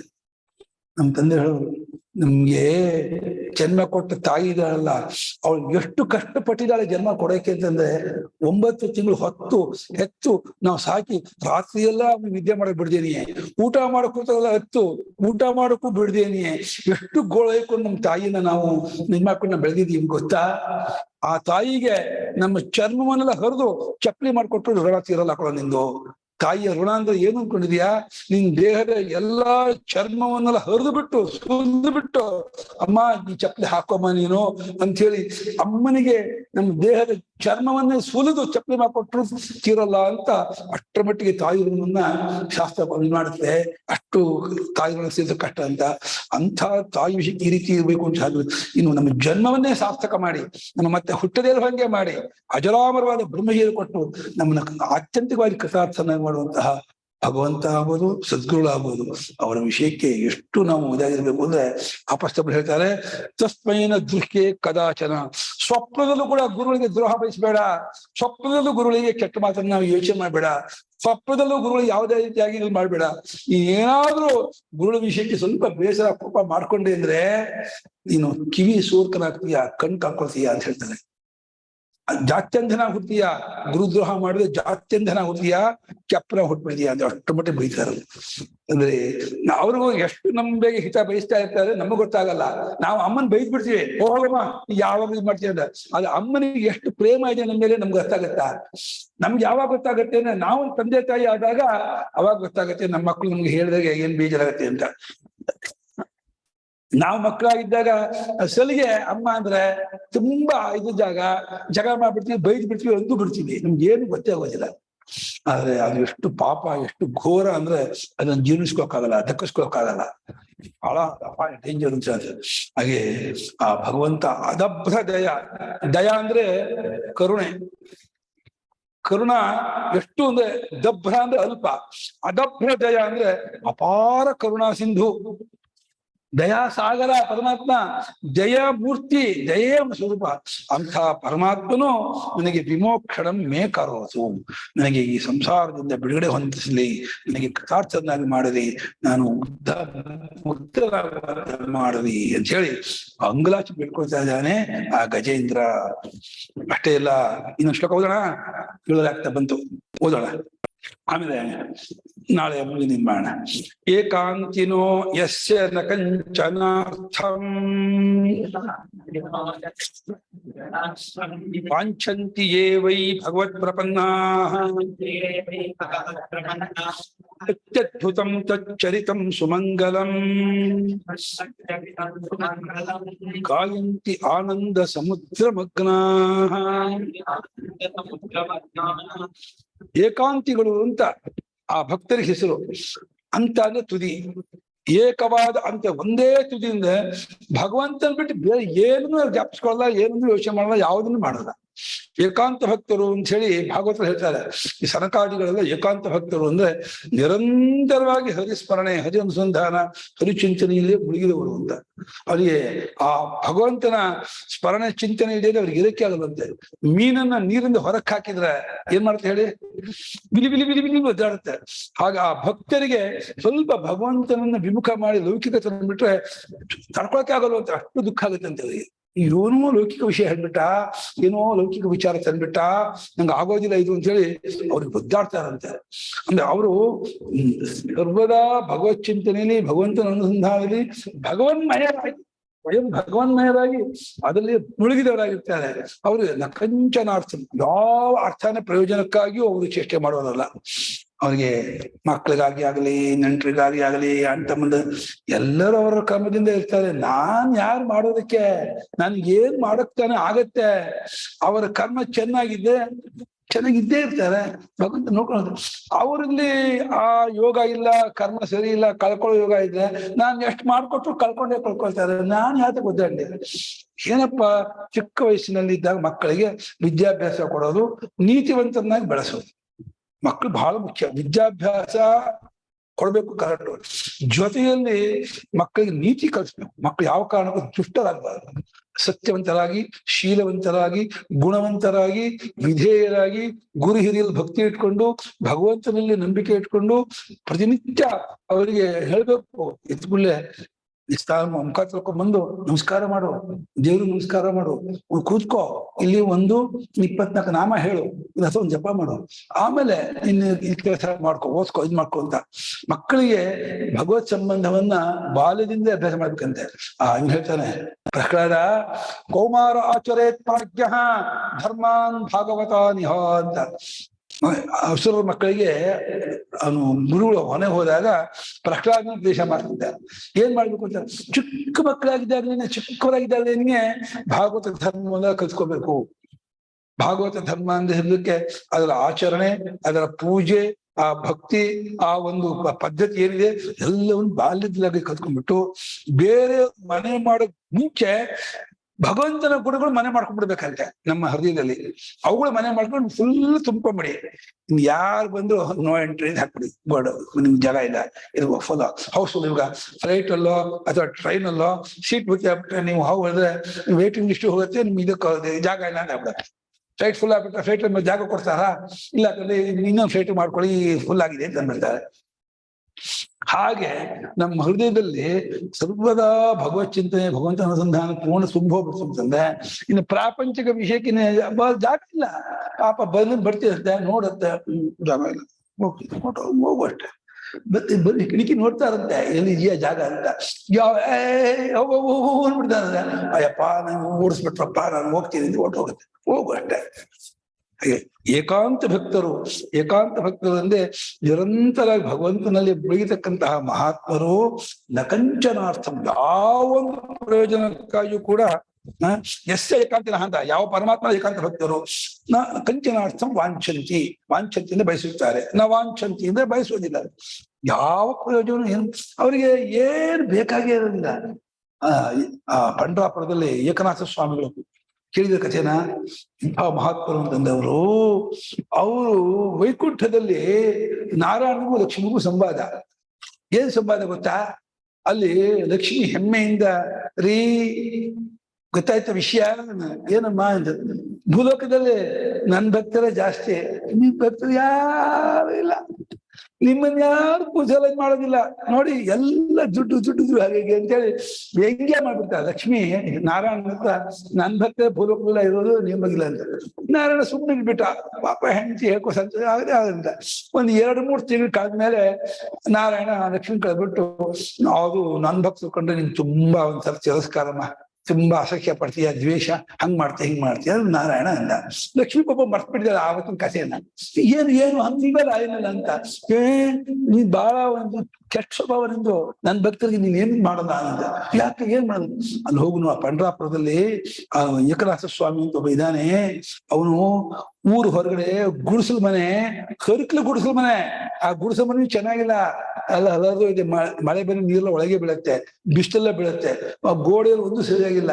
ಅಲ್ಲಿ ಒದ್ದಾಡ್ಕೊಂಡಿದ್ದಾನೆ. ಅವನಿಗೆ ಒಂದು ಒಳ್ಳೆ ಮನೆ ನೀನು ವಿಗ್ರಹ ಮಾಡಬಾರ್ದ? ಅವ್ನಿಗೆ ಒಳ್ಳೆ ಒಂದು ಇದು ಕೊಟ್ಟು ಬರ್ಬಾರ್ದ? ಇಷ್ಟೆಲ್ಲ ನನ್ನ ಹತ್ರ ಇದೆ, ಭಾರಿ ಅದು ಇದು ಅಂತ ಅಂತೀಯಲ್ಲಮ್ಮ, ಏನಾದ್ರು ಒಂದ್ ಏನು ಬೇಡ, ಒಂದು 2 BHK, ಒಂದು 3 BHK ಏನು ಕೊಟ್ಟು ಬಾ ಅವನಿಗೆ, ಮಾಡ್ಪಾ ಹಾಗೆ ಹೀಗೆ ಅಂತ. ಅದಕ್ಕೆ ಅಂತ ಈಗಲೇ ಕಳಿಸ್ಬಿಡ್ತೀನಿ ಅಂತ ಲಕ್ಷ್ಮಿ ತಕ್ಷಣ 8 ಲಕ್ಷಕ್ಕೂ ಆರ್ಡರ್ ಮಾಡ್ಬಿಟ್ಲು. ಧಾನ್ಯ ಲಕ್ಷ್ಮಿ, ಧನಲಕ್ಷ್ಮಿ, ಮೋಕ್ಷ, ಎಲ್ಲಾ ಲಕ್ಷ್ಮಿ, ಗಜಲಕ್ಷ್ಮಿಗೂ ಏನೋ ಒಂದು ಈ ಕುಳಿರಿಗೆ ಹೋಗ್ಬಿಟ್ಟು ಆ ಪಂಡಾಬ ಏಕನಾಥ ಸ್ವಾಮಿ ಹತ್ರ ಹೋಗ್ಬಿಟ್ಟು ಅವನಿಗೆ ಏನ್ ಬೇಕೋ ಅದನ್ನ ಮಾಡ್ಕೊಟ್ಟು ಬರಬೇಕು ನೀವು. ಅವನ ಅಕಸ್ಮಾತ್ 10 ಎಕರೆ ಜಾಗದಲ್ಲಿ ಬಂಗಾರದ ಅರಮನೆ ಆಗ್ಬೇಕು ಅಂದು ಈ ಸಂಕಲ್ಪ ನಾನು ಅನುಗ್ರಹ ಮಾಡಿದ್ದೀನಿ, ನೀವು ಹೂನ್ ಬಿಡಿ ಆಗತ್ತೆ. ಅದಕ್ಕೆಲ್ಲ ಸ್ವಿಮ್ಮಿಂಗ್ ಪೂಲು, ಅದೇ ಜಿಂಕೆಗಳು, ಮೊಲಗಳು, ಒಳ್ಳೆ ಪಾರ್ಕ್ಗಳು, ಎಲ್ಲ ಒಂದು ಲಿಫ್ಟ್ಗಳು ಎಲ್ಲ ಇರ್ಬೇಕು, 4G ಲೈಟ್ ಎಲ್ಲ ಇರ್ಬೇಕು, ಒಂದಕ್ಕೂ ಕೊರತೆ ಇರಬಾರ್ದು, ಆ ರೀತಿ ಮಾಡ್ಬೇಕು, ಗೊತ್ತಾಯ್ತಾ ಅಂತ ಹೇಳ್ಬಿಟ್ಟು ಲಕ್ಷ್ಮೀ ದೇವಿ ಹೇಳಿದ್ರು. 8 ಲಕ್ಷ್ಮಿಗಳು ಬಂದ್ಬಿಟ್ರು. ಬರ್ತಾರೆ. ಪುಣ್ಯಾತ್ಮ ಬೇಗ 4:30ವರೆಗೆ ಎದ್ದು ಆ ಪಂಚಗಂಗಾ ನದಿ ಸ್ನಾನಕ್ಕೆ ಹೋಗಿದ್ದಾರೆ. ಅಲ್ಲಿ ಸ್ನಾನ ಮಾಡ್ಕೊಂಡು ಸ್ತೋತ್ರ ಹೇಳ್ಕೊಂಡು ಭಗವಂತ ಸ್ತೋತ್ರ ಹೇಳ್ಕೊಂಡು ಆ ತಾಮ್ರ ಚೊಂಬಲ್ಲಿ ನೀರ್ಕೊಂಡು ಅಂಗಸ್ತ ಹೋಗ್ಕೊಂಡು ನಡ್ಕೊಂಡು ಬರ್ತಾ ಇದ್ದಾರೆ, ಸ್ತೋತ್ರ ಹಾಕೊಂಡು ಬರ್ತಾ ಇದ್ದಾರೆ. ಮನೆ ಹತ್ತಿರ ಬಂದು ನೋಡ್ತಾರೆ, 8 ಲಕ್ಷಗಳು ನಿಂತ್ಕೊಂಡ್ಬಿಟ್ಟಿದ್ದಾರೆ. ದಿವ್ಯ ಸುಂದರಿಗಳು ತೇಜೋವಂತರಾಗಿ ಫಳ ಹೊಡಿತಾ ಇದ್ದಾರೆ. ಗಾಬರಿ ಆಗ್ಬಿಟ್ಟಿದ್ದಾರೆ, ಏನಪ್ಪ ಇದು, ಎಲ್ಲಿ ಬಂದ್ಬಿಟ್ಟೆ ಅಂತ. ಆಮೇಲೆ ಸ್ವಾಮಿ ನಿಮ್ಮನ್ನ ಕಾಣಕ್ಕೆ ನಾವೆಲ್ಲ ಬಂದಿದ್ದೀವಿ, ನಿಮ್ಮ ಹತ್ರಕ್ಕೆ ಬಂದಿವಿ, ನೀವು ಅಪ್ಪನೇ ಆಗ್ಬೇಕು, ನೀವ್ ಏನ್ ಹೇಳ್ತೀರೋ ಅದನ್ನ ಮಾಡ್ತೀವಿ ಅಂತ. ನೀವ್ ಯಾರು ಅಂತ? ಮಹಾಲಕ್ಷ್ಮಿ ಕಳ್ಸಿಕೊಟ್ಟಿದ್ದಾಳೆ 8 ಲಕ್ಷ. ನೀವು ಏನು ಆದೇಶ ಮಾಡ್ತೀರೋ ತಕ್ಷಣದಲ್ಲಿಯೇ ಇಲ್ಲ ದೊಡ್ಡ ಅರಮನೆ ಕಟ್ಕೊಡ್ತೀವಿ, ದೊಡ್ಡ ಮಾಡ್ಬಿಡ್ತೀವಿ, ಎಲ್ಲ ಮಾಡ್ಬಿಡ್ತೀವಿ, ಯಾವ್ದಕ್ಕೂ ಕೊರತೆ ಇಲ್ಲ, ನೀವು ಫೋನ್ ಬಿಟ್ರೆ ಸಾಕು ಹಾಗೆ ಅಂತ ಎಲ್ಲ ಹೇಳ್ತಾರೆ. ಹೌದಾ, ನಾನು ಹೇಳ್ದಂಗೆ ಕೇಳ್ತೀರಾ, ನಾನು ಹೇಳ್ದಂಗೆ ಮಾಡ್ತೀರಾ ಹಾಗೆ ಗುಂಪ ಈ ಕೂಡಲೇ ನೀವೆಲ್ಲ ಹೊರಟೋಗ್ರಿ ಅಂತ ಬಿಟ್ಟಂತೆ. ಅಯ್ಯಪ್ಪ ಏನ್ ಹಿಂಗಂತಿದ್ದಾನೆ, ಕೂಡಲೇ ಹೊರಟೋಗ್ರಿ ಅಂದ್ಬಿಟ್ಟ. ಸರಿ ಎಲ್ಲ ಹೊರಟೋದು. ಇದೇನ್ ಮಾಡಿದ್ರು, ಹೋಗ್ರಿ ಮೇಲೆ ಮಾತು ಕೇಳ್ತೀವಿ ಅಂದ್ರಲ್ಲ, ಹೋಗು ರಿಪೋರ್ಟ್ ಮಾಡುದು ಮಹಾಲಕ್ಷ್ಮಿಗೆ. ಮಹಾಲಕ್ಷ್ಮಿ ರಿಪೋರ್ಟ್ ಮಾಡ್ಬಿಡು, ಏನ್ ಇವ ನಮ್ಮನ್ನು ಓಡಿಸ್ಬಿಟ್ರು, ಬರೀ ಹೋಗ್ಬಿಡಿ ಅಂದ್ಬಿಟ್ರು. ಮಹಾಲಕ್ಷ್ಮಿ ನಾರಾಯಣನಿಗೆ ಹೇಳಕ್ ಹೋದ. ನಾರಾಯಣ ನಕ್ಕು ಬಿಟ್ಟ. ನೋಡಿದ್ಯಾ ನನ್ ಭಕ್ತರಿಗೆ ನೀನ್ ಎಷ್ಟರು ಗೊತ್ತಾಯ್ತಾ ನಿನ್ಗೆ, ನನ್ ಭಕ್ತರು ಜಾಸ್ತಿ ತಂದು ಹೊಳ್ಕೊಳ್ಕೊಂಡಲ್ಲ ಅವತ್ತು. ಓ ಅದಕ್ಕ ನೀವು ಮಾಡಿದ ಪ್ಲಾನ್ ಇದು. ಆವಾಗ ಲಕ್ಷ್ಮಿ ಅಂದಂತೆ, ನನ್ ಭಕ್ತರು ಜಾಸ್ತಿ ಹಾಗೆ ಹೇಗೆ ಅಂತಂದಲ್ಲ, ನನ್ನ ಭಕ್ತರಿಗೆ ನೀನು ಹುಲ್ಲಿಗಿಂತ ಕರೆ ಜ್ಞಾಪ ಇಟ್ಕೊ ಅಂತ ಅಂದಪ್ಪ ನಾರಾಯಣ. ಅಂದ್ರೆ ತಮಾಷೆಗೆ ಹರಿಕಥೆದಾಸ ಹೇಳೋದು ಇದು. ಒಟ್ಟು ಮೇಲೆ ಭಗವದ್ ಭಕ್ತರು ನಕಂಚನಾರ್ಥಂ ವಾಂಛಂತಿ, ಏನು ಬಯಸ ಬೇಕು ಬೇಡ ಅಂತಾನೆ ಕಿತ್ತಾಕ್ಬಿಟ್ಟಿದ್ದಾರೆ. ಬೇಕು ಅನ್ನೋದೇ ಬೇಡ, ಬೇಡ ಅನ್ನೋ ಕಿತ್ತಾಕ್ಬಿಟ್ಟಿದ್ದಾರೆ. ಏವೈ ಭಗವತ್ ಪ್ರಪನ್ನ, ಭಗವಂತನಿಗೆ ಶರಣಾಗತರಾಗಿ ಸಂಪೂರ್ಣ ಸರೆಂಡರ್ ಆದವರಾಗಿ ನಮ್ಗೆ ಇನ್ನೇನು ಬೇಕಿಲ್ಲ, ಎಲ್ಲ ಆನಂದ ಪೂರ್ತಿ ಸಿಕ್ಕಾಗಿ ಜ್ಞಾತಕ್ಕೆ ಬೇಕು ಅಂತ. ಅಷ್ಟೇ ಅಲ್ಲ, ಅತ್ಯದ್ಭುತಂ ತಚ್ಚರಿತಂ, ಆ ಪರಮಾತ್ಮನ ಚರಿತೆ ಇಲ್ಲ. ಪರಮಾತ್ಮನ ಒಂದು ಲೋಕ ಕಲ್ಯಾಣ ಮಾಡಿದಂತಹ ರಾಮಾವತಾರದಲ್ಲಿ, ಕೃಷ್ಣಾವತಾರದಲ್ಲಿ, ಇದರಲ್ಲಿ ಏನೇನು ಚರಿತ್ರೆ ಮಾಡ್ಕೊಂಡಿದ್ದಾನೆ. ಅವನ ಪರಮಾತ್ಮನು ವೇದ ಮೂಲಕ ಜಗತ್ತಿನ ಸ್ಥಿತಿಗಾಗಿ ಏನೇನು ನಿಯಮ ಮಾಡಿದ್ದಾನೆ, ಒಂದೊಂದು ಅತ್ಯದ್ಭುತವೇ. ಅವನ ಸ್ಥಿತಿಗೆ, ಅವನ ಲೋಕಾನುಗ್ರಹಕ್ಕೆ ಅವನು ಮಳೆ ಕೊಡೋದು, ಬೆಳಕು ಕೊಡೋದು, ಜನರಿಗೆ ಬೆಳಕು ಕೊಡೋದು, ಆಗ ವಾಯು ಇಡೋದು, ಎಲ್ಲ ಜನರಿಗೋಸ್ಕರ, ಪ್ರಪಂಚ ಜನರಿಗೋಸ್ಕರವಾಗಿ ಎಷ್ಟೆಲ್ಲ ಭಗವಂತ ಒಂದು ಇಟ್ಟಿದ್ದಾನೆ, ವ್ಯವಸ್ಥೆ ಇಟ್ಟಿದ್ದಾನೆ. ಆ ವ್ಯವಸ್ಥೆ ಭಗವಂತನ ನೋಡಿದ್ರೆ ಅದ್ಭುತ. ಹೆಂಗ್ ಮಾಡ್ತಾನೆ, ಯಾರು ಮಾಡ್ಕೋದಕ್ಕೆ ಹೋಗ್ಲಿ, ಎಲ್ಲ ಕೆಲಸ ಮಾಡ್ತಾರಲ್ಲ ಆಫೀಸಲ್ಲೇ 8 ಗಂಟೆ 10 ಗಂಟೆ ಮೇಲೆ ಮನೆ ಬಂದ್ಬಿಡ್ತಾರೆ. ರಜಾನೇ ಇಲ್ಲ ಸೂರ್ಯನಿಗೂ ಚಂದ್ರನಿಗೂ ಗಾಳಿಗೂ ಯಾರಿಗೂ. 24 hours 360 days ಮಾಡ್ತಾ ಇರ್ಬೇಕು. ಏನ್ ಹೇಳಿ, ಗಾಳಿ ಹೆಂಗ್ ಬೀಸ್ಬೇಕು, 24 ಗಂಟೆಯನ್ನು 360 ದಿವಸ ಮಾಡ್ಬೇಕು. ಒಂದ್ ಕ್ಷಣ ಸುಮ್ಮನಿಲ್ಲ. ಗಾಳಿಗೆ ಸುಮ್ಮನೆ ಇರಕ್ಕಿಲ್ಲ, ನೀರಿಗೆ ಸುಮ್ಮನೆ ಇರಕ್ಕಿಲ್ಲ, ಸೂರ್ಯಚಂದ್ರ ಸುಮ್ಮನೆ ಆಗಿಲ್ಲ. ಯಾವ್ದು ಭಗವಂತನ ಒಂದು ಆದೇಶ, ಇದು ಅಂತಂದ್ರೆ ಸಂಬಳ ಇಲ್ಲ, ಕೆಲಸ ಮಾಡ್ಬೇಕು. ನಿದ್ದೆ ಮಾಡಬಿಡಲ್ಲ ಭಗವಂತ. ಅಂತ ಉಗ್ರವಾದ ಒಂದು ಶಿಕ್ಷಣ ಅವನು ಕೊಟ್ಟಿರೋದು. ಇಂಥ ದೇವಾದಿ ದೇವತೆಗಳಿಗೆ ಒಂದು ವ್ಯವಸ್ಥೆ ಗೊತ್ತು ಮಾಡಿದ್ನಲ್ಲ. 24 ಗಂಟೆ ಮಾಡ್ಬೇಕು, 300 ದಿವಸ ಮಾಡ್ಬೇಕು, ಸೃಷ್ಟಿ ಆರಂಭದಿಂದ ಕಳೆದವರೆಗೂ ಮಾಡ್ಬೇಕು. ಎಂಥ ನಿಯಮ ಭಗವಂತಂದು. ಅಂಥ ನಿಯಮವನ್ನ ಕೊಟ್ಟಿದ್ದಲ್ಲ. ಅತ್ಯದ್ಭುತವಾದಂತಹ ಚರಿತ್ರೆ. ಅಷ್ಟೆಲ್ಲ ಸುಮಂಗಲಂ, ಜಗತ್ತಿಗೆ ಮಂಗಲಕರವಾದ, ಜಗತ್ತಿಗೆ ಅತ್ಯಂತ ಕಲ್ಯಾಣಕರವಾದ, ಶೋಭಾಯಮಾನವಾದಂತಹ ಆ ಮಂಗಲವನ್ನ, ಆ ಭಗವಂತನ ಲೀಲೆಯನ್ನ, ಭಗವಂತನ ಕಥೆಯನ್ನೆಲ್ಲ ಆ ಜ್ಞಾನಿಗಳು, ಭಕ್ತರು ಅವರೇ ಸೇರ್ತಾರಲ್ಲ, ಅವರು ಆನಂದ ಸಮುದ್ರ ಮಗ್ನಾಹ ಗಾಯಂತಿ, ಆನಂದವೆಂಬ ಸಮುದ್ರದಲ್ಲಿ ಮುಳುಗಿದವರಾಗಿ ಆ ಹರಿ ನಾರಾಯಣ ಗೋವಿಂದ ಕೃಷ್ಣ ಅನ್ಕೊಂಡು ಅವರ ಸ್ತೋತ್ರ ಹೇಳ್ಕೊಂಡು. ಅಷ್ಟೇ ನೆನೆಯೇ ನೋಡಿದ್ರ ಭಾಗವತದಲ್ಲಿ ಹೆಂಗೆ ಆ ಸುಧಾಮನ ಕಥೆ ನೋಡಿದ್ರ ಹೆಂಗ್ ಮಾಡಿದ ಅನುಗ್ರಹ ಅಂತ. ಇನ್ನು ಕಾಳಿಂಗ ಮಾಡಿದ ಹೆಂಗ್ ಮಾಡಿದ್ ನೋಡಿದ್ರ, ಹಾಗೆ ದೇವಹೂತಿಗೆ ತಾಯಿಗೆ ಆ ಕಪಿಲನಾಗಿ ಉಪದೇಶ ಮಾಡಿದ್ ಎಷ್ಟು ಚೆನ್ನಾಗಿ ನೋಡಿ ಉಪದೇಶ ಮಾಡಿದ್ರು ಅಂತ ಹೇಳಿ. ಆ ಮಹಾತ್ಮರೆಲ್ಲ ಸೇರಿದಾಗ ಆ ಭಗವಂತನು ಏನೇನು ಉಪದೇಶ ಮಾಡಿದಾನೋ ಆ ವಾಕ್ಯಗಳನ್ನು ಹಾಗೆ ತಂದ್ಕೊಂಡು ಅದನ್ನ ಅವರು ಅರ್ಥ ಸಮೇತ ವ್ಯಾಖ್ಯಾನ ಮಾಡಿ ಅದನ್ನು ಆನಂದ ಪಡ್ತಾರೆ. ಏನ್ ಚೆನ್ನಾಗಿದೆ, ಈ ಲೀಲೆ ಹೇಗಿದೆ, ಈ ಉಪದೇಶ ಯಾವ ರೀತಿ ಇದೆ, ಅವನ ಈ ಚರಿತ್ರೆ ಯಾವ ರೀತಿ ಇದೆ, ಒಂದೊಂದು ಲೋಕೋತ್ತರವಾಗಿದೆಯಲ್ಲ ಅಂತ ಹೇಳಿ ಅವರೆಲ್ಲ ಆ ಸಂತರು ಮಹಾತ್ಮರು ಅವರೇ ಸೇರ್ತಾರಂತ ಒಂದು ಜಾಗದಲ್ಲಿ. 8 ಜನ ಸೇರ್ಬಿಟ್ಟು ಅವರು ಒಂದೊಂದು ಭಾಗ ತಗೊಳ್ತಾರೆ. ಭಾಗವತದ ಭಾಗ, ಮಹಾಭಾರತ, ರಾಮಾಯಣದ್ದು, ಮಹಾಭಾರತದ್ದು, ಬೇರೆ ಬೇರೆ ಪುರಾಣದ್ದು, ಬೇರೆ ಉಪನಿಷತ್ ವಾಕ್ಯಗಳು, ಅದನ್ನು ತಗೊಂಡು ಅದಕ್ಕೆ ಅವರು ಒಂದು ವಿಶಿಷ್ಟವಾದ ರೀತಿಯಿಂದ ವ್ಯಾಖ್ಯಾನ ಮಾಡ್ತಾ ಎಷ್ಟು ಚೆನ್ನಾಗಿದೆ ಅರ್ಥ, ಇದು ಎಷ್ಟು ಇದಾಗಿದೆ. ಸಹೈವ ಸ್ವಂತ ವಿಜಾನಂತಿ ದೇವಾ, ದೇವತೆಗಳಿಗೂ ಸಿಕ್ಕಿರುವಂತೆ ಪರಮಾತ್ಮ ಜೊತೆಲೇ ಇದ್ದು ಗೊತ್ತಾಗ್ತಿಲ್ವಂತೆ. ಜೊತೆಲಿದ್ದ ಸುಮಂತ ಮನೋಹರ ತಿಳ್ಕೊಳ್ಳಲ್ವಾ, ಪರಮಾತ್ಮ ಜೊತೆಯಲ್ಲಿ ಕೂಡ ಅವ್ರು ಗೊತ್ತಾಗ್ತಿಲ್ಲ ಅಂತ ಇದೆ ಶ್ರುತಿ. ನೋಡಿದ್ರೆ ಎಷ್ಟು ಚೆನ್ನಾಗಿದೆ ವಾಕ್ಯ ಅಂತೇಳಿ ಆ ವಾಕ್ಯಾರ್ಥವನ್ನ ಅನುಸಂಧಾನ ಮಾಡುತ್ತಾ ಅಲ್ಲಿ ಆನಂದ ಪಡ್ತಾರೆ. ಆ ಸ್ತೋತ್ರವನ್ನು ಮಾಡ್ತಾ ಆನಂದ ಪಡ್ತಾರೆ, ಅವನ ಗುಣಗಾನ ಮಾಡ್ತಾ ಆನಂದ ಪಡ್ತಾರೆ, ಅವನ ರೂಪವನ್ನು ಜ್ಞಾಪಿಸ್ಕೊಂಡು ಅವನ ಕ್ರೀಡನ್ನ. ಏನು ಪುಣ್ಯಾತ್ಮ, ಒಬ್ಬನೇ ರಾಮಚಂದ್ರ ಆ ಜನಸ್ಥಾನದಲ್ಲಿ 14,000 ಜನರನ್ನ ಎನ್ಕೌಂಟರ್ ಆಗಿ ಹೊಡೆದಲ್ಲ. ಚಪ್ಪಲಿ ಜನ ಕಾಲಲ್ಲಿ ಹೊಡೆದಿರೋದು, ಇವ್ ಚಪ್ಪಲಿ ಇಲ್ಲ ಕಾಲ ಪರಮಾತ್ಮನಿಗೆ ಹೊಡೆದ. ಏನ್ ಶಕ್ತಿ, ಎಂಥ ಮಹಾನುಭಾವ, ಎಂಥ ಒಂದೊಂದು ಇದನ್ನು ಘಟನೆಯನ್ನು ಅವರು ಚಪ್ಪರಿಸ್ಕೊಂಡು ಅನುಭವಿಸ್ಕೊಂಡು ಆನಂದ ಪಟ್ಕೊಂಡು ಅದನ್ನ ಹೇಳ್ತಾ ಇರ್ತಾರೆ. ಗಾಯಂತಿ ಆನಂದ ಸಮುದ್ರ ಮಗ್ರಾಹ, ಆನಂದ ಸಮುದ್ರದಲ್ಲಿ ಮುಳುಗಿದವರಾಗಿ ಪರಮಾತ್ಮನ ಗಾನಲೀಲೆ, ಪರಮಾತ್ಮನ ಸ್ತೋತ್ರ ಲೀಲೆ, ಪರಮಾತ್ಮನ ಚರಿತ ಲೀಲೆ ಎಲ್ಲ ಹೇಳ್ಕೊಂಡು ಆನಂದ ಪಡ್ತಾ ಇರ್ತಾರೆ. ಅಂಥ ಮಹಾನುಭಾವ ಸ್ವಾಮಿ ನೀನು, ನೀವು ನನಗೆ ಕಾಪಾಡಬೇಕು, ನಾನಂತ ಆಪತ್ತು ಕಾಪಾಡಿದ್ದೀನಿ. ಗಜೇಂದ್ರ ಮೋಕ್ಷ, ಗಜೇಂದ್ರ ತಾನು ಪರಮಾತ್ಮ ಇದು ಮಾಡ್ಕೊಡ್ತೇನೆ. ಸಮಯ ಆಯ್ತು. ನಾಳೆ ಇನ್ನು 4 ಶ್ಲೋಕ ಇದೆ.